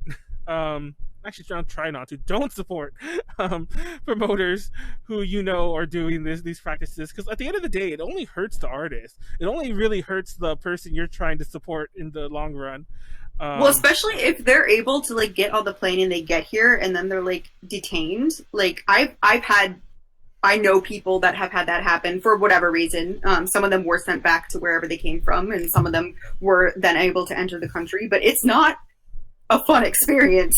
Like as a promoter, I would never want to even put my talent like in a possibility of getting to that position, you know, like being stuck in a room for like 7 hours as they interrogate you on why you're coming into the country. Like, so it's just, I think it's good to keep in mind as a fan that like sometimes, you know, it's not necessarily that people aren't trying to get these people over here, but sometimes, you know, it's just like, for whatever reason, it can't happen, or it can't happen at that moment. Rubab, I have an interesting question actually. Have promoters actually gotten like sued by talent if they don't do the proper visa work? No, and that's another discussion on Japanese people and their culture, but they're very not sue happy like we are in America. You will get blacklisted and never be able to work with that artist again, and then they'll tell all their industry people, like, that's a thing. But it's really hard to sue people overseas, and you know, it's happened with some promoters in South America where they'll straight up steal merchandise or not pay the artists and stuff, and there's literally nothing that talent management can do about it. They can't sue these people in other countries, so it's very hard for them to take action, and that's why a lot of industry in Japan is kind of untrusting of the American market, is because of bad experiences they might have had coming over previously, or, you know, in other countries. I mentioned that. That's understandable. Yeah, I mentioned that in the past too. It's like, and what always bothers me, and that's actually one of the things that I used to always mention about Idol Matsuri, that convention you mentioned earlier, that was like the OG idol convention that only lasted that 1 year. What always bothers me whenever people like still do these events like that are run badly, is that not only are you potentially like hurting the artist, potentially like they might, you know, have further issues entering the country, but you're also hurting the scene entirely. Because like Rubab says, if a con guest comes over and they have a bad experience, things happen to them, whatever happens, a lot of times they don't really differentiate like between like, you know, who's who in the scene. It's like you're winning trust all over again from square one. It's like, if anything, they ruined it, you know, like this other promoter, like, you know, killed any potential relationship they had. I mean, not relationship, any like potential want to performing in the U.S. Like, oh, I go back to the U.S. and they're gonna like, you know, steal my merch or treat me or leave me out or not give me a hotel or, you know, or other like shady things in general. Didn't Idol Matsuri also like announce guests before they were even confirmed? Yes, and that's a whole different can of worms. Could conventions do that? I'll probably do it. I'll probably do the Idol Matsuri like podcast. I'll like my own channel because like I just want to talk about it so bad. I've already been stealing that idea. Plugging it out there at some point during this quarantine. I have an actual podcast that we're going to talk about that with somebody who staffed Idol Matsuri. Oh my god. Okay. Yeah, well, that's a whole other story. Believe it or not, Manuel has been working. I mean, which affiliates? I need to think of good topics now. We can't just do quarantine blues for 5 weeks in a row like we did before. Shining Star. Let's talk about Shining Star. Yes, let's talk about Shining Star. Oh my god, not right now. Podcast and we'll talk about it. Anyways, not right now though. But just plug in that. Also plugging real fast, if you want to hear more about Peru's situation, we're doing another Peru podcast this weekend. But I guess I'll be on that one. But moving around, where are we on this outline? We should probably start. Wait, what's in the disc? Yes, I think I know what you're talking about. Yes. Wait. Yes. Yes, you may, Rubab. Go ahead and lead into it. Okay, so like one big change that's happened in fashion conventions in the last 6-7 years or so has been fashion content coming over to conventions. Yes. And that was like a really big push that AX had when I got hired originally. I was running their fashion show for a few years, and so my first fashion show I put together at AX, I wanted to bring over Shinya from Deer and Grey as a guest model. And, I really wanted to do something different, that's something nobody had done before. And that was my concept. I was like, he's going to be my guest model. Well, this was when fashion shows were still like not being done properly in the US. So, I actually went to New York and I worked in New York Fashion Week. I knew how to put it together. So that was my concept. It's like, I want Shinya to be in it. It caused such a huge problem with his management and the band because they were just like, Deer and Grey doesn't do anime conventions. Like, what? They were just super against it. It was really difficult to get anybody convinced to like make this happen, but like because Shinya really wanted to go, it was we were able to put it together. But it was like a huge thing because AX wasn't quite able to handle this type of thing. It was very difficult to get the contract sorted out. They were saying that he needed a visa to come and walk on a runway, which isn't really true because he's not a fashion model. Yep. He is he's not performing. So it was really like basically a new frontier that I had to really like overcome when I tried to do this. But it was just a big thing because the band was like not having it. They were like, why are you going to an anime convention? But in the end, it went over good time. So I heard from other people that the other members wanted to try the anime conventions. Like they became suddenly very interested because like for bands like Deer and Grey, it was not a thing to like go to anime cons. They wanted to do the actual touring and stuff like that. So fashion is definitely something that's really changed in the industry, and that's why I've always been really trying to bring in our musical talent and get them involved in our fashion shows. I think there's a lot of like really cool content out there in fashion that's not being explored properly right now. And I think that also kind of goes to say with the, I guess this kind of goes with like the whole boom of conventions. But in America, I feel like, well, let me rephrase this. I feel like a lot of people that don't know a lot about Japanese culture or have never been there or just kind of maybe they just see what's on their Japanese TV. Japanese TV is not like Japanese real life at all. It's very different. Like if you were just to watch like Japanese variety shows, you'd be like, wow, this country is insane. There are normies who think like that. So yeah, that's a whole other. There definitely are people. But yeah. But anyways, like being a fan of anime, I would argue is almost more accepted here than it is in Japan. At least like to the level of like cosplay and going to conventions and stuff. And I think it is getting, a little bit better, but like like being called an otaku, like when I studied abroad in Japan, and like otaku was like not a good thing. Like you wouldn't necessarily call yourself one, at least when I was there, and that was like almost a decade ago. Oh my god! But so as I said, it might have changed, but I think that kind of goes to saying that where it's like these artists might be like, oh, I don't want to go to an anime convention, partially maybe because the there's more of a stigma against liking anime there than there is here. Even though there is still a little bit of a stigma here, it's like it's much different. I've noticed, I think the biggest difference is when I tell people that don't go to conventions that I go to conventions. It used to be like, oh, okay, that's cool. And now people are like, oh, okay, that's like really cool. Like, so... yeah, I have that discussion with my clients a lot too, because I mean it's also not just a stigma, but it's also kind of like for a lot of these artists, they're like, what do I have to do with anime? Like, they have literally nothing to do with anime. So we have to explain that like actually it's more of a like Japanese pop culture event. The concert stages are actually really properly set up. There's an automatic audience, like especially when we started bringing Miyavi over to the anime conventions, because it had been like a decade since he did an anime convention. My biggest pitch for that was that you're gonna get thousands of people at your concert at an anime convention when you're not really gonna get it on tour. And on the tour, we consistently were pulling in normal size audiences at venues, but the anime convention attendance was of course thousands of people, and that's like a really big platform for any artist to do. So that's one of the things that we talk about with our clients, and we explain to fans who are like not anime fans that come see the artists at our shows, is that it's not just a convention for anime anymore. Yeah. I forgot what podcast I mentioned this on, but I mentioned it like it was on the VK podcast we did, actually. I remember now. There was a year that AX did a VK night or something like that, a concert. Rubab, I'm sure you know about this because Moonstream was there, part of it. It was Moonstream, Kaya, Cell. Might have been them three, actually. I think it was just them three, Moonstream, Kaya, and Cell. And the only reason I bring this up is because I remember in the comments of like every time AX would announce one of them, it's like performing on whatever night, like we're having, it's Cell. Oh, performing there with them, it's Moonstream, it's Kaya.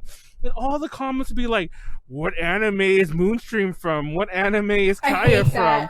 I literally hate that. And I'm like, that has not been a thing at an anime convention for so long.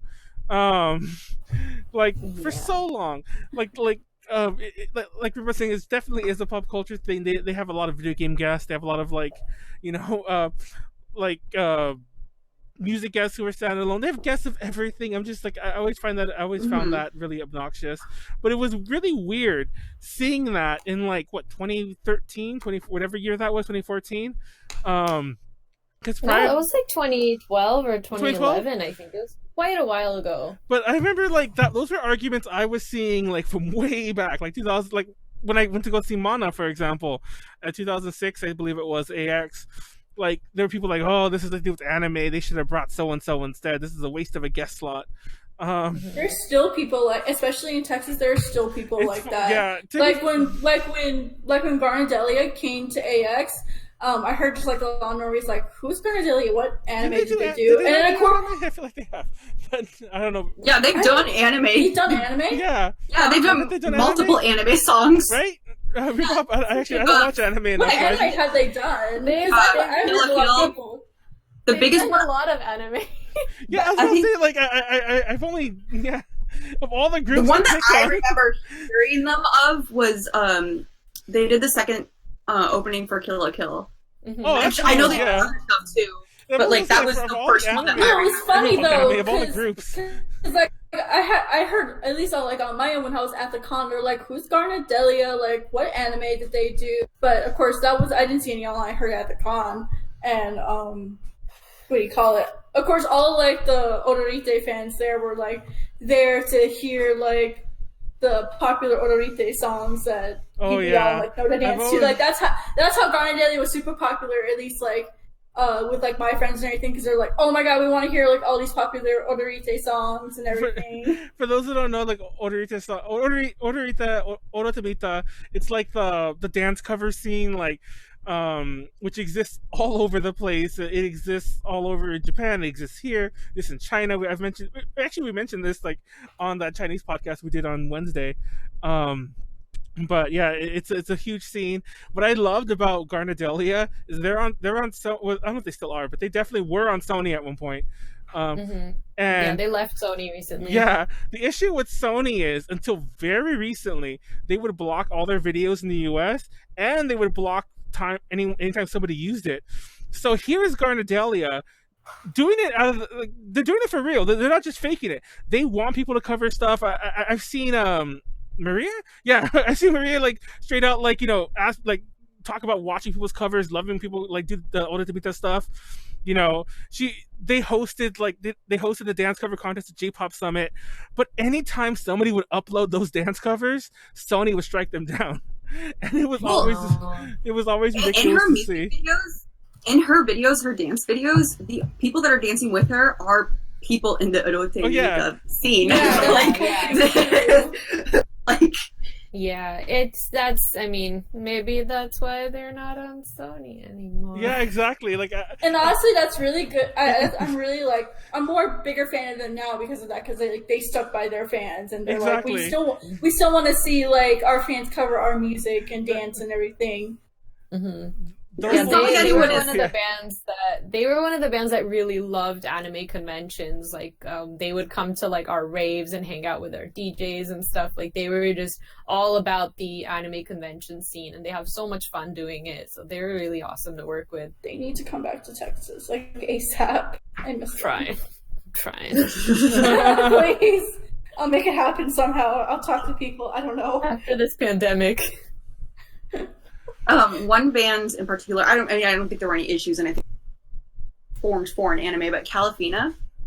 This has nothing to do with visas or anything like that. They've also done anime, for the record, but go on. Yeah, they were formed for an anime. Oh, okay. Yeah, I know. That's why I said like. I misheard. I thought you said they didn't. Yeah, go on. I just wanted to say that I was really upset because I didn't become a fan of Calafina until 2013, which is the year after they were at AX, and I'm still very upset about that. Fun fact, I just wanted to put that out not there. only did I see them live, but I got like all their autographs a bunch of times because like nobody, not to say they weren't popular there, but like it was never a fuss to get their autographs because like, first of all, AX wasn't quite as big that year. This is still like in the cusp before they hit 100K, but also like they were not like, way like popular. So yeah. That was I believe that was also the year the year Moonstream was there. I want to say that was that same year.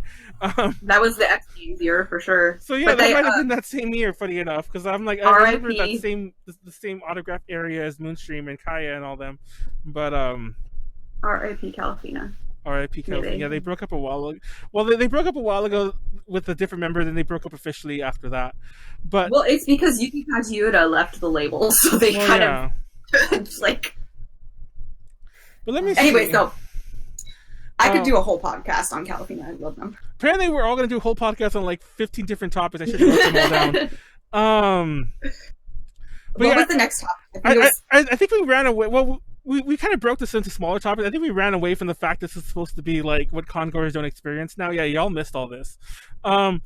We'll circle back around. I guess we'll wrap with this. I don't think we have time for the con nostalgia. We kind of did con nostalgia already. We'll circle around to the last topic, which will be cons today.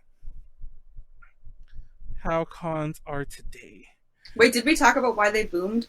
We didn't. So let's talk about that real fast, actually. Why cons boomed, you're right. I skipped that and I was going to come back to it and I totally forgot. Why did cons boom? Do you have a reason for that? Rubab, sorry. I don't remember your name. I think that the level of content available at conventions has gone way up. Back when I started going to cons, especially bringing over talent from Japan was still relatively new. So, there were people traveling a lot to go to see artists that they really liked or whatever. But now it's like your local convention is getting some really good talent. So it's really easy for people to, find things that they like at the local conventions. And so I think that's resulting in a lot of more turnout. But also I think streaming played a huge part because the streaming platforms have made anime available to everybody. And that's, you know, when I was in high school and anime clubs and stuff, like, we didn't have access to anime, and that was when Crunchyroll was still a bootleg website. So, you know, the accessibility of anime has definitely helped raise, you know, the attendance at shows now. And now I think, you know, I would argue that there's actually maybe too many conventions, because you're seeing a lot of conventions going under nowadays as well. So, yeah. Yeah, like, I have it in my notes. Let's real fast. It makes it less special. Okay, go ahead. It makes That's all I was gonna say. Oh, sorry, I can't interrupt you twice, but it makes it less special. But yes, I have this in the notes that, like, around 2013, funny enough, that's when Molly pointed out that's when that big boom in AX, the first of the booms happened, like the kind of mid-period. It was also around that time that a lot of new cons popped up. And it's funny because almost all those new cons that popped up have either had shaky histories or they're gone. And a lot of them, a lot of cons are, like, gone, as in, like, last year. Well, first of all, they're all gone this year. Rip. I mean, like, not only is that, like, a sad thing that the cons are gone this year, but for a lot of the smaller cons, I'm like, I don't know if they're going to be back next year. Like, not all the cons, like, they might have got the refunds, they might have got everything, but the lost momentum, and, you know, even if they got refunded from the venues and all the other things because of, like, you know, pulling that one clause that, like, rarely gets used to, like, you know, when an event is canceled due to, like, issues like this,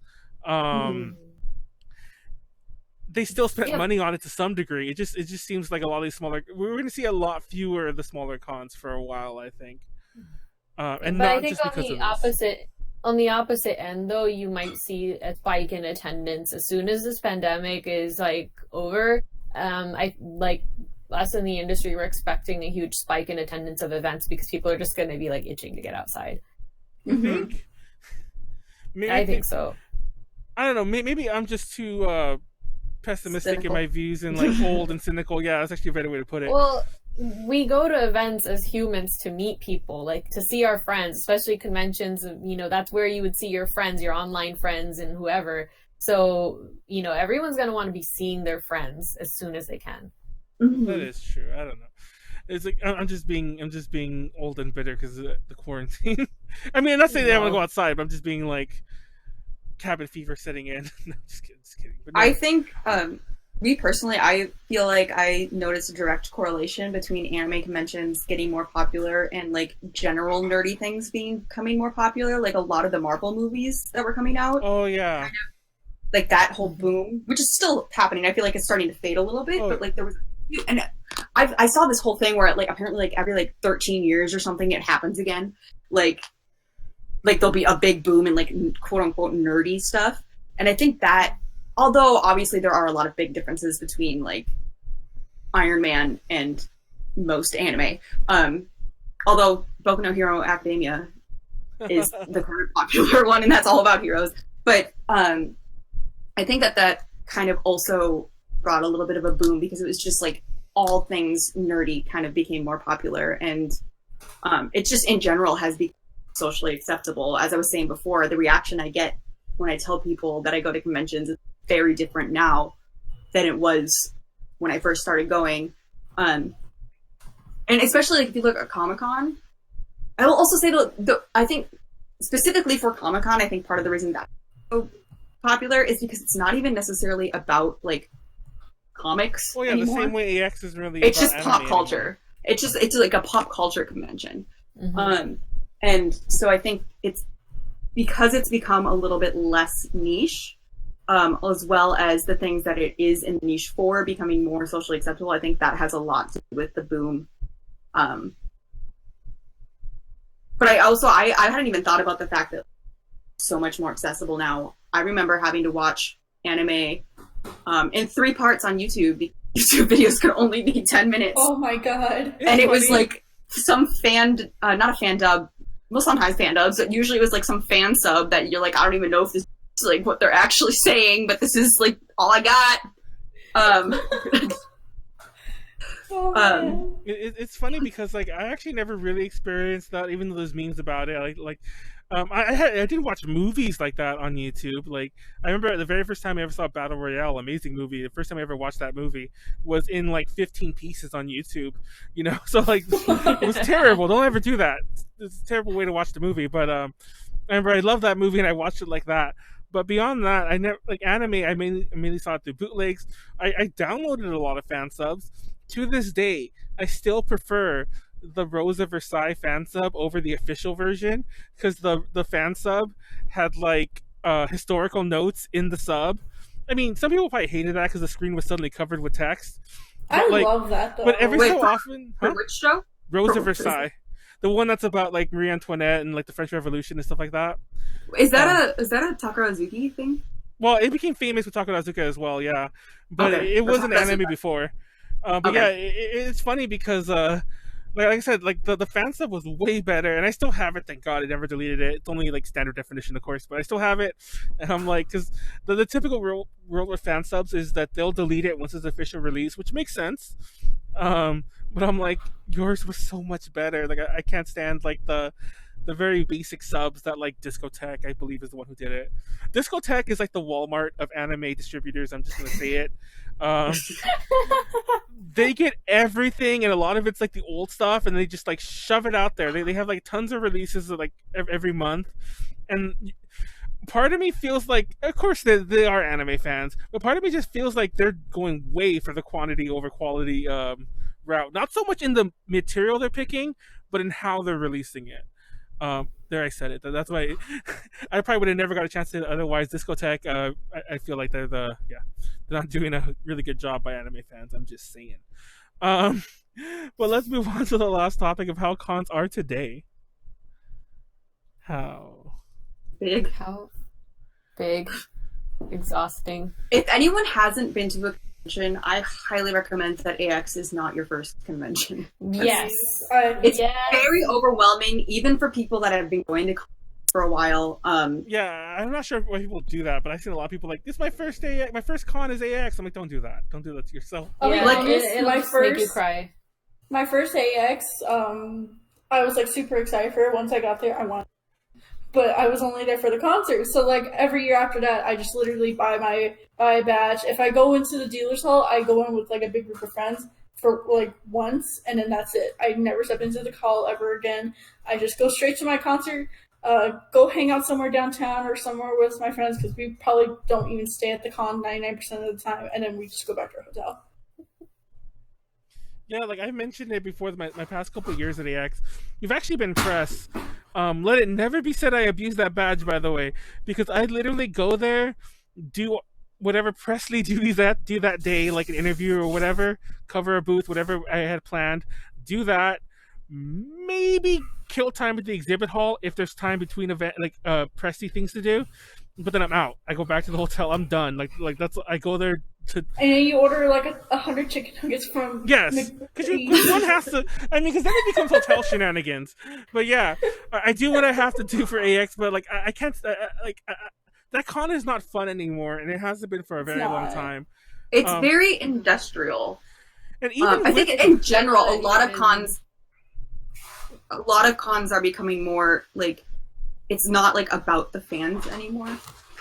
And even with the press badge, like for the record, with the press badge, I don't even have to deal with most of the issues that everyone else does, like lines, just lines basically. I guess that's the long part of it, is lines. LineCon.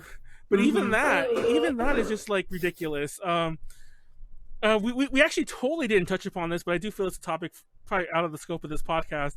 But nobody who's been to cons in the past like 2 years probably had to experience. I mean, everyone went to a con that didn't have like airport like security outside of it. And I can't stand those. And this is a personal thing. It has nothing to do with like security measures. I always beep going through them.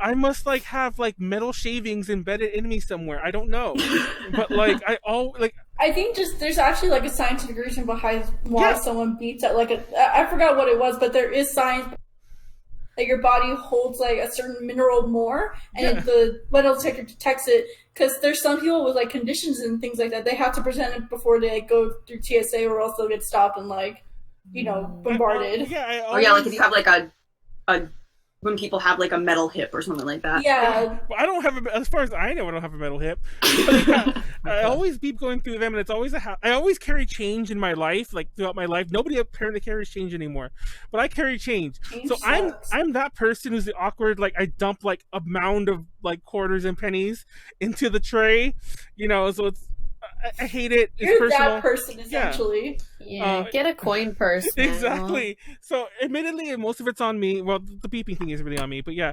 So but circling back around real fast to the hotel thing, I've heard it told by little birdies that a lot of hotel cons that used to be at hotels, especially the anime ones, like obviously hotels will still hold like corporate events or whatever.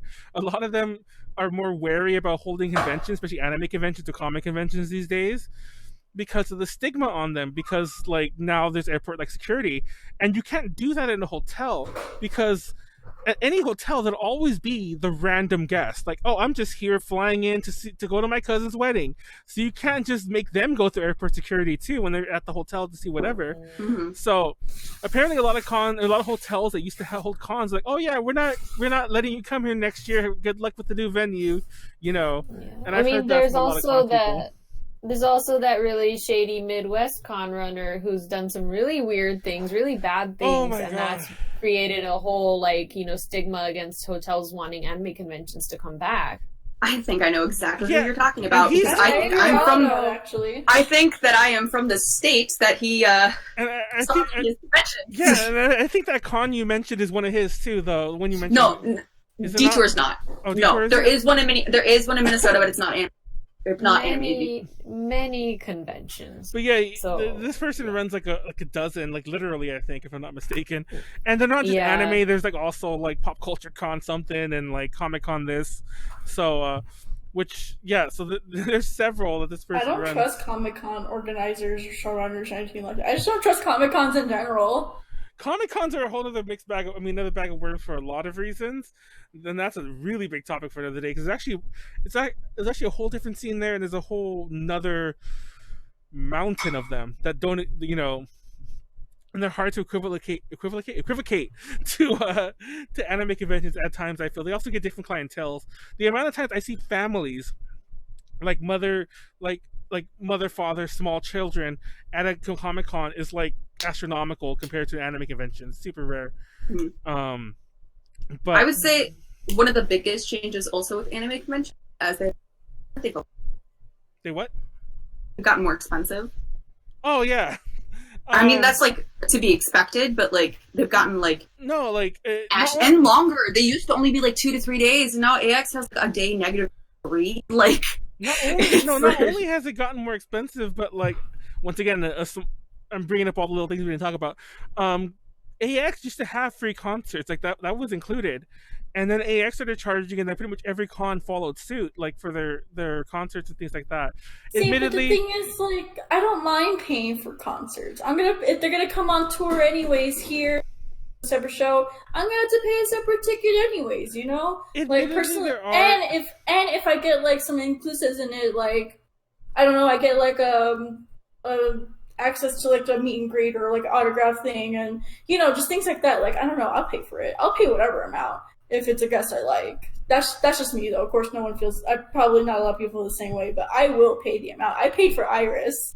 I don't know if Rubab saw me there. I paid a lot for Iris. The VIP. That's I paid everything for Iris.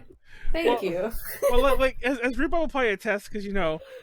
She's dealt with things like VIP packages and things like that. And then she has mentioned the cost of like bringing guests over in general. Costs are an issue, so I'm not gonna say that things don't need to be paid. I'm just saying that like it's a reality we have to accept. I'm not saying that it's wrong. We shouldn't have to pay for concerts. I'm just saying that there's a lot of people that do think it's wrong and that it should be included in the content. But like you said, they just don't understand the amount of money, the amount of time, and the amount of like stress that not only the event organizer put into, but also the guests as well. So like fork over, man. I think there's also an ethical thing where there are some certain very large conventions that aren't even paying for the guests that they're having perform, and then they're selling like $80, $90 tickets for these artists. Yeah, exactly. That's the problem, is when the artist is already paying to be there. So in that case, it's like, is that money even going to the artist? Like, if it is a separate ticket, is that money actually going to support the artist, or is the convention pocketing it? Oh, yeah, the convention's pocketing it, especially for certain big ones. But what are you gonna do? But yeah, it's a complicated thing. In a perfect world, a standard concert would be free at a convention. You'd pay for the VIP, but it is what it is. I'm not saying you shouldn't have to do that. I do agree with Rubab though about the big con still charging, and some of the the AX ticket prices are ridiculous. Some of those concerts like $100 or whatever, and then I'll still pay as long as I don't know, AKB, I'll pay. Fuck it. AKB is never coming back to AX. When I saw AKB Talk about it, please. When I saw AKB at AX, they're not even coming back to the States, period, after a certain con. You could still get tickets for free at AX to see AKB that year. But not only that, I paid $20. Oh, I think you meant today, and I'm like, yeah, they're free. Oh, I paid $20 to get really close to that concert. So yeah, even those ticket prices were really cheap. It was $20, and the autograph was if you bought their CD, which I also didn't got. I got their autograph. So yeah. What CD did they bring that year? It was that CD that, God, what the hell's the name of it? The one that has heavy rotation on it. The one where it's a white background with the girls Oh, their first album? Yeah, their first album? No, it wasn't Akakata, but it was the other one. Yeah. Anyways, I'll show you guys later. I'll show you guys later. Because I'm just gonna be bothered thinking about it now. But yeah. In general, though, cons have changed a lot. In some ways for the better, in some days for the worse, or in some ways for the worse. If someone is trying to decide whether or not to go to a convention, just try it out. Just try going for a day. Because day badges usually aren't it's not as committal. You don't have to, and maybe while you're there, you're like, oh gosh, I really like this, and then you'll just buy a whole weekend. You can still always do that. Yeah, most cons. I recommend Fanime as a first convention. Yeah, I'm not gonna lie. Even though I'm not gonna lie, Fanime kind of pissed me off this year. And mind you, I wasn't paying for a badge at all. We get them for free, but they're one of the few conventions this year who postponed but didn't refund anyone. And then they got very guilt trippy when people ask. So that's a whole different can of worms. But they're also known for not treating industry very well. Well, Fanime was still showing fan subs up until very recently, in their official video rooms. And the video rooms are a whole. I wish we had 10. We should talk about video rooms. I started to talk about that, but yeah, 24-hour video rooms used to be a thing in conventions, and people would. They are still at Fanime. They still kind of are. Fanime is the only 24-hour con left. Yeah, but it's. People would sleep. I'm pretty sure people still do. People would sleep in them, and that was a very common. I have books. I wish I had them lying around of old anime fandom books that basically recommended doing that. I'm like, who the hell is writing a book where they're if you can't afford a hotel, most cons have 24-hour video rooms. You could sleep in there, and nobody will stop you. I'm like, don't tell people to do this. This is probably why this was a problem for years. Oh no. And then people would of course sleep in lobbies. So I'm not gonna lie, there was actually a time I slept not the whole night, but I slept in a lobby because I was too cheap to pay for the hotel that night. So I was waiting until about 1 a.m. and then I went back to the hotel next door. It wasn't the hotel that the con was at. I went back to the hotel. I'm like, we just had a flight, and I pretended that we just got there late, gave them a sob story, and they gave us that night, but the whole day. Does that make sense? They charged us for the night, the following night, but it was technically still 1 a.m. But yeah, depending. Nice trick. Yeah, we sweet talked them, but before that happened, I was really tired. I slept in the lobby of another hotel for 3 hours to kill the time so I could do that. Don't do that either. I was young and stupid and wanted to save $100 or whatever. So yeah, don't do that. I'm not advocating for that. And by the way, this is a long time ago. I'm pretty sure hotels have smartened up a bit to those kind of tricks. But yeah. Yeah. I went to a con a long time ago, and one of the artist management people told me she had to sleep in the lobby because the con organizer didn't want to get her a hotel room. That's ridiculous. Oh my god. I don't want to name the convention, but there was a convention that we were, or actually it was an event, I should say, to be more accurate, that we were trying to get a guest to one time. And like I was like, we're gonna need 2 hotel rooms, and like everything was getting paid for all around for a lot of things. Like we need 2 hotel rooms. They're coming. It's them, and they're coming, and like they're bringing their mother, and they refuse to get 2 hotel rooms. Like you have to pay for the other one yourself. And I'm like, it's 2 hotel. Like, do you think that they were gonna come by themselves to begin with? It's like they're bringing not a big entourage, but they're bringing an entourage of a sort, you know. It's like you're paying. Oh, and they were also paying for the mother to come. That wasn't the issue. They just didn't want to give them a hotel room. I'm like, anyway, so yeah, those kind of things are pretty common, like not shortchanging, but like cheaping out. I don't know, but going back to what Molly said, I still recommend Fanime as well, even though they're a little shady. There's other good cons. I recommend Fanime. I recommend ALA probably a little more. Yeah, well, the reason I say that is, although they do have issues size-wise, they're much less overwhelming, but it's still not like, if you go to a con, if you're not super into anime, and you don't already have a lot of friends in the anime scene, and you go to like a first year super small con, you are going to be like, what am I doing? There's nothing here. You go to yeah, that's true. You want to go to a con that's at least established, because first year cons are usually like more you just are spending time with your friends. It's only like the super hardcore anime fans usually there. So if you're not a super hardcore anime fan, it might kind of like, you might be like, whoa, like these people are, everyone at conventions is like so much more intense than I am. But I would you say still a good number is maybe conventions of around 10,000 attendees or more tend to be pretty good sizes to start with. Yeah. Just don't do AX because that one's just overwhelming. If you go to I'm not saying don't go to AX, but I don't recommend it as a first con. What'd you drop? I dropped my charger. Oh, It just it's like you broke something. Sorry. No, if you come to Texas, I highly recommend. I know some bias, but you should go to San Japan. It's in San Antonio. It's one of the more mid-sized, more homey feeling cons, and the other ones, like, we either have like super small, like in the first floor of a hotel cons, or we have like big like convention center ones. But San Japan's a nice mix of like both. You can either stay in the hotel and do like the hotel activities, or you can go to the convention center. It just like depends on what you want to go to.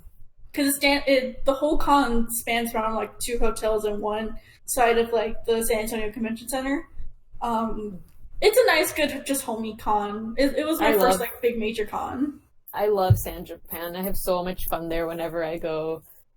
Rubab, we need to hang out next time we come. I don't have time to hang out. What I try to do, especially for like that one con in Hawaii that I especially love because it's in Hawaii, is I go early, a couple days early, and spend some time acclimating myself to the area or whatever. So that's what I need to do next time I go to San Japan. I'll take you some tacos. I'll take you some breakfast tacos. I'll actually take you some breakfast tacos. Just DM me what you want. And I'll just go wherever the heck you are. Torchies. Okay, I'll do it. Oh my god. But yeah. Is it Kauai Con that's in Hawaii? Yeah. Yeah, I love it. And that one, if you can afford it, make that your first con. Let me tell you. I want to go to that con so bad. Iris was supposed to go. I was going to actually, like, low-key try to get a cheap-ass flight to go over there, but... My only problem with that con is, like, I've considered it before, like, when I was doing, like, every con I could. If I went to go to that con, I probably would spend more time in Hawaii than I was the con. Like, I would feel... You know? I've already been to Hawaii like twice. Twice. So I'm really like, Hawaii, okay, cool. I'm gonna go to con this time. It was funny because the first time I went to Hawaii, like when I stepped inside the Mitsuwa that's in the not the Ala Moana Center, but the other mall that's like kind of far away. Anyways, the Mitsuwa checkout guy, he was like, "Are y'all here for a con?" Because I had like an anime lanyard on, and I'm like, no, what con is even going on right now? I just look like a weeb all the time. No, I'm just a weeb all the time. Yeah, and then I went to the Big Island, And then we stopped at like this coffee place because I wanted to get like a gift for my grandma. She really likes coffee, and the coffee shop owner stops me and is like, "Hey, you know, there's like a Comic-Con going on in like a week or so. You should over on in Honolulu. You should totally go check it out. Like they're bringing like all these cool guests and everything. There's some of you coming from Japan." I'm like, "Oh, that sounds cool. If only I was staying for a week longer." Yeah, that's one of my favorites, but also because that con is like, it's all local people that run it, like all of the staff and everything, except for like the higher ups. Everybody who works at con is a local, and the attendees are all local, so it's a really chill like vibe. And I mean, it's I feel relaxed at that con, which is very strange, but it's because like the vibe is so laid back, and you know, everyone's there to just chill, and it's such a fun show in itself, aside from the fact that it's in Hawaii, because the people are so cool there. So if you have the opportunity to like travel around the US and go to different conventions in small places, I would really recommend it. It's a lot of fun to like experience the local like you know, culture and see the different people in these different places. I always have fun going to like cons all around the US, but if you can afford Kawaii Con as your first con, I highly recommend it. And they get really good guests from Japan because everybody wants to go to Hawaii. all of our clients fight over who gets to go to Hawaii. So they'll all like start lowering their fees because they all want to go. If you're well, it's also closer to Japan. Yeah, it's closer. But everybody wants to go. They'll bring their families with them. Like, it's great. Yeah, like a lot of idol groups that go there, they just do like a Hawaii photo book, or you do like some Hawaii special like fan club package thing, and like a tour package, and they have like fans like follow them wherever they go, like that kind of concept kind of thing. Yeah. So, and a lot of Japanese fans come too. So if you want to meet Japanese fans who like the same artists you do or the same guests you do, Hawaii is a really good place because that's very accessible for them. Mm-hmm. We should do a con, or not a con, a podcast where we just talk about like each con that we've been to. Each con, like that list will go on forever. I think I mentioned there was a year 2016 and 2015. I forget which year it was, which of those years it was. But I went to like 18 to 21 conventions. I forget how many. And I was still working a full-time job back then. So this was just like, this was totally as a side hustle, side gig, you know, not even, you know. So yeah, it was a lot. It was to the point when, like, obviously when it's that many conventions, it's literally like one every other weekend. And that's what it was. It was like, I remember there was 6 weeks where I went to one every weekend. So yeah, it was a 6-week block, and then it was like, oh, it's a month off, and then it was like 2 more, and then so on. But yeah, it's my life. And that was grueling because like I don't envy you, Rubab, because it's not just like working a weekend. It's like the stress of an event every, you know, it's like you build up and it's like a peak every weekend. If you're just attending cons, try not to do that, because I would have to spend the 2 days I am home in between cons back to back, just recovering from the physical stress, because, you know, some of these conventions, my schedule is literally 6 a.m. fashion show prep, and then I'm up till like 4 a.m. for the rave. So that's my entire day schedule, is 20 hours of work. So, you know, it's exhausting, and especially if you're working convention, it's super exhausting. And I would just spend those like 2 days just trying to sleep because I didn't get sleep. There was one AX where I overdosed on Red Bull, which was horrible because I needed like 2 to 3 weeks to recover from the Red Bull overdose because I couldn't sleep. I was sleeping 1 hour a night. Oh my God. Wow. Jeez. Trauma. Oh. Yeah, I remember I once went to 2 cons. It was actually 3, I think, in a row. There was 2 or 3 in a row, and I was just like, nope. No, well, I was just as an attendee. There was that period where I think you and I went to like 3 cons back. It wasn't even the year I'm talking about, but we went to like three cons back to back, and I was tired of seeing you because like we were roommates together at every con, and I was like, I think I told you too. It's not even like I tell you this now. It was like PMX, AC, and there was another too, and I remember I think I legit told you, I'm like, gosh, man, I'm so tired of seeing you. Like I've seen you more than I've seen anyone else. Like these past few weeks, it's getting ridiculous. And those are local to you, right? Yeah. So it's harder when they're around, because you got to spend a day traveling and. No, I have friends that are like Artist Alley is their job, and they go to a con every other weekend. But I think it's a little bit less. I mean, in that they're not like walking around exactly, as much. It's still stress you're working, but like you're behind a booth. It's kind of like you have a weird traveling retail job. Yeah. But if you're a good artist and you do you can make quite a bit of money from Artist Alley. Oh yeah.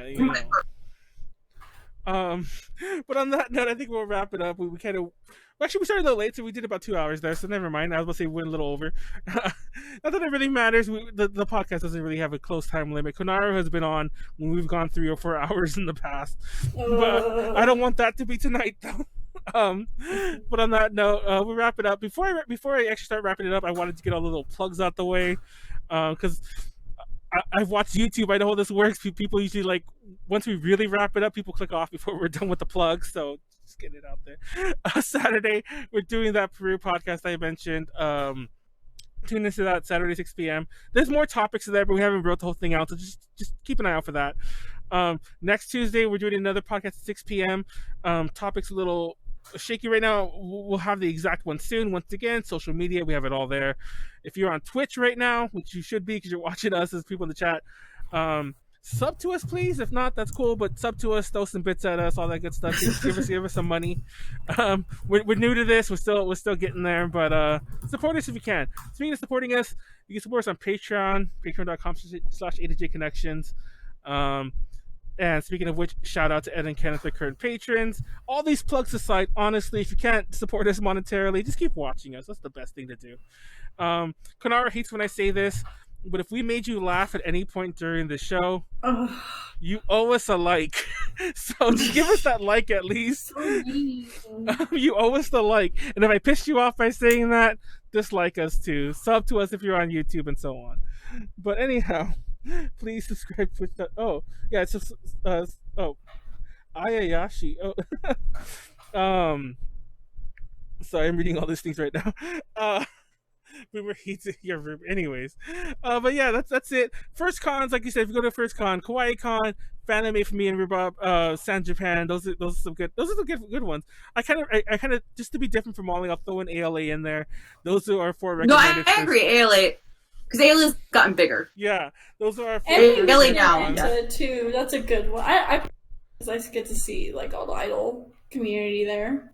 If you want us to do a podcast where we talk about cons that could be your first con from every state, we'll do the research. We'll do a podcast about that. That is a good idea. That'll be a lot of research, but it sounds like it's a fun idea.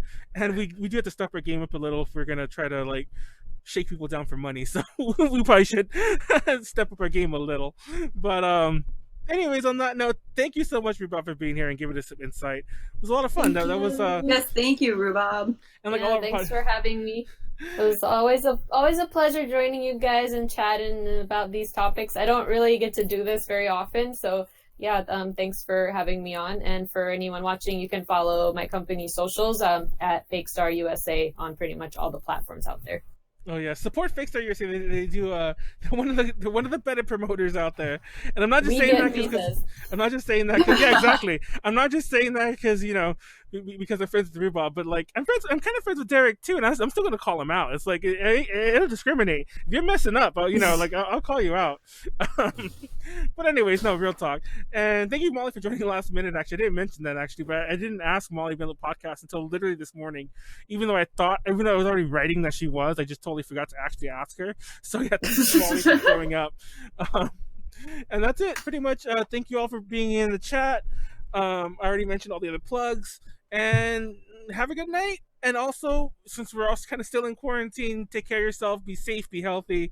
And don't protest. Don't just wash your hands. Stay inside, and do your best to stay healthy. That's pretty much it. Take care of each other. Don't do anything ridiculous. I'll just leave it at that. I won't say anything controversial this one. So you have a good night.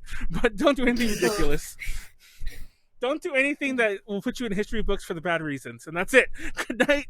Peace. Talk to you later. Good night. Good night.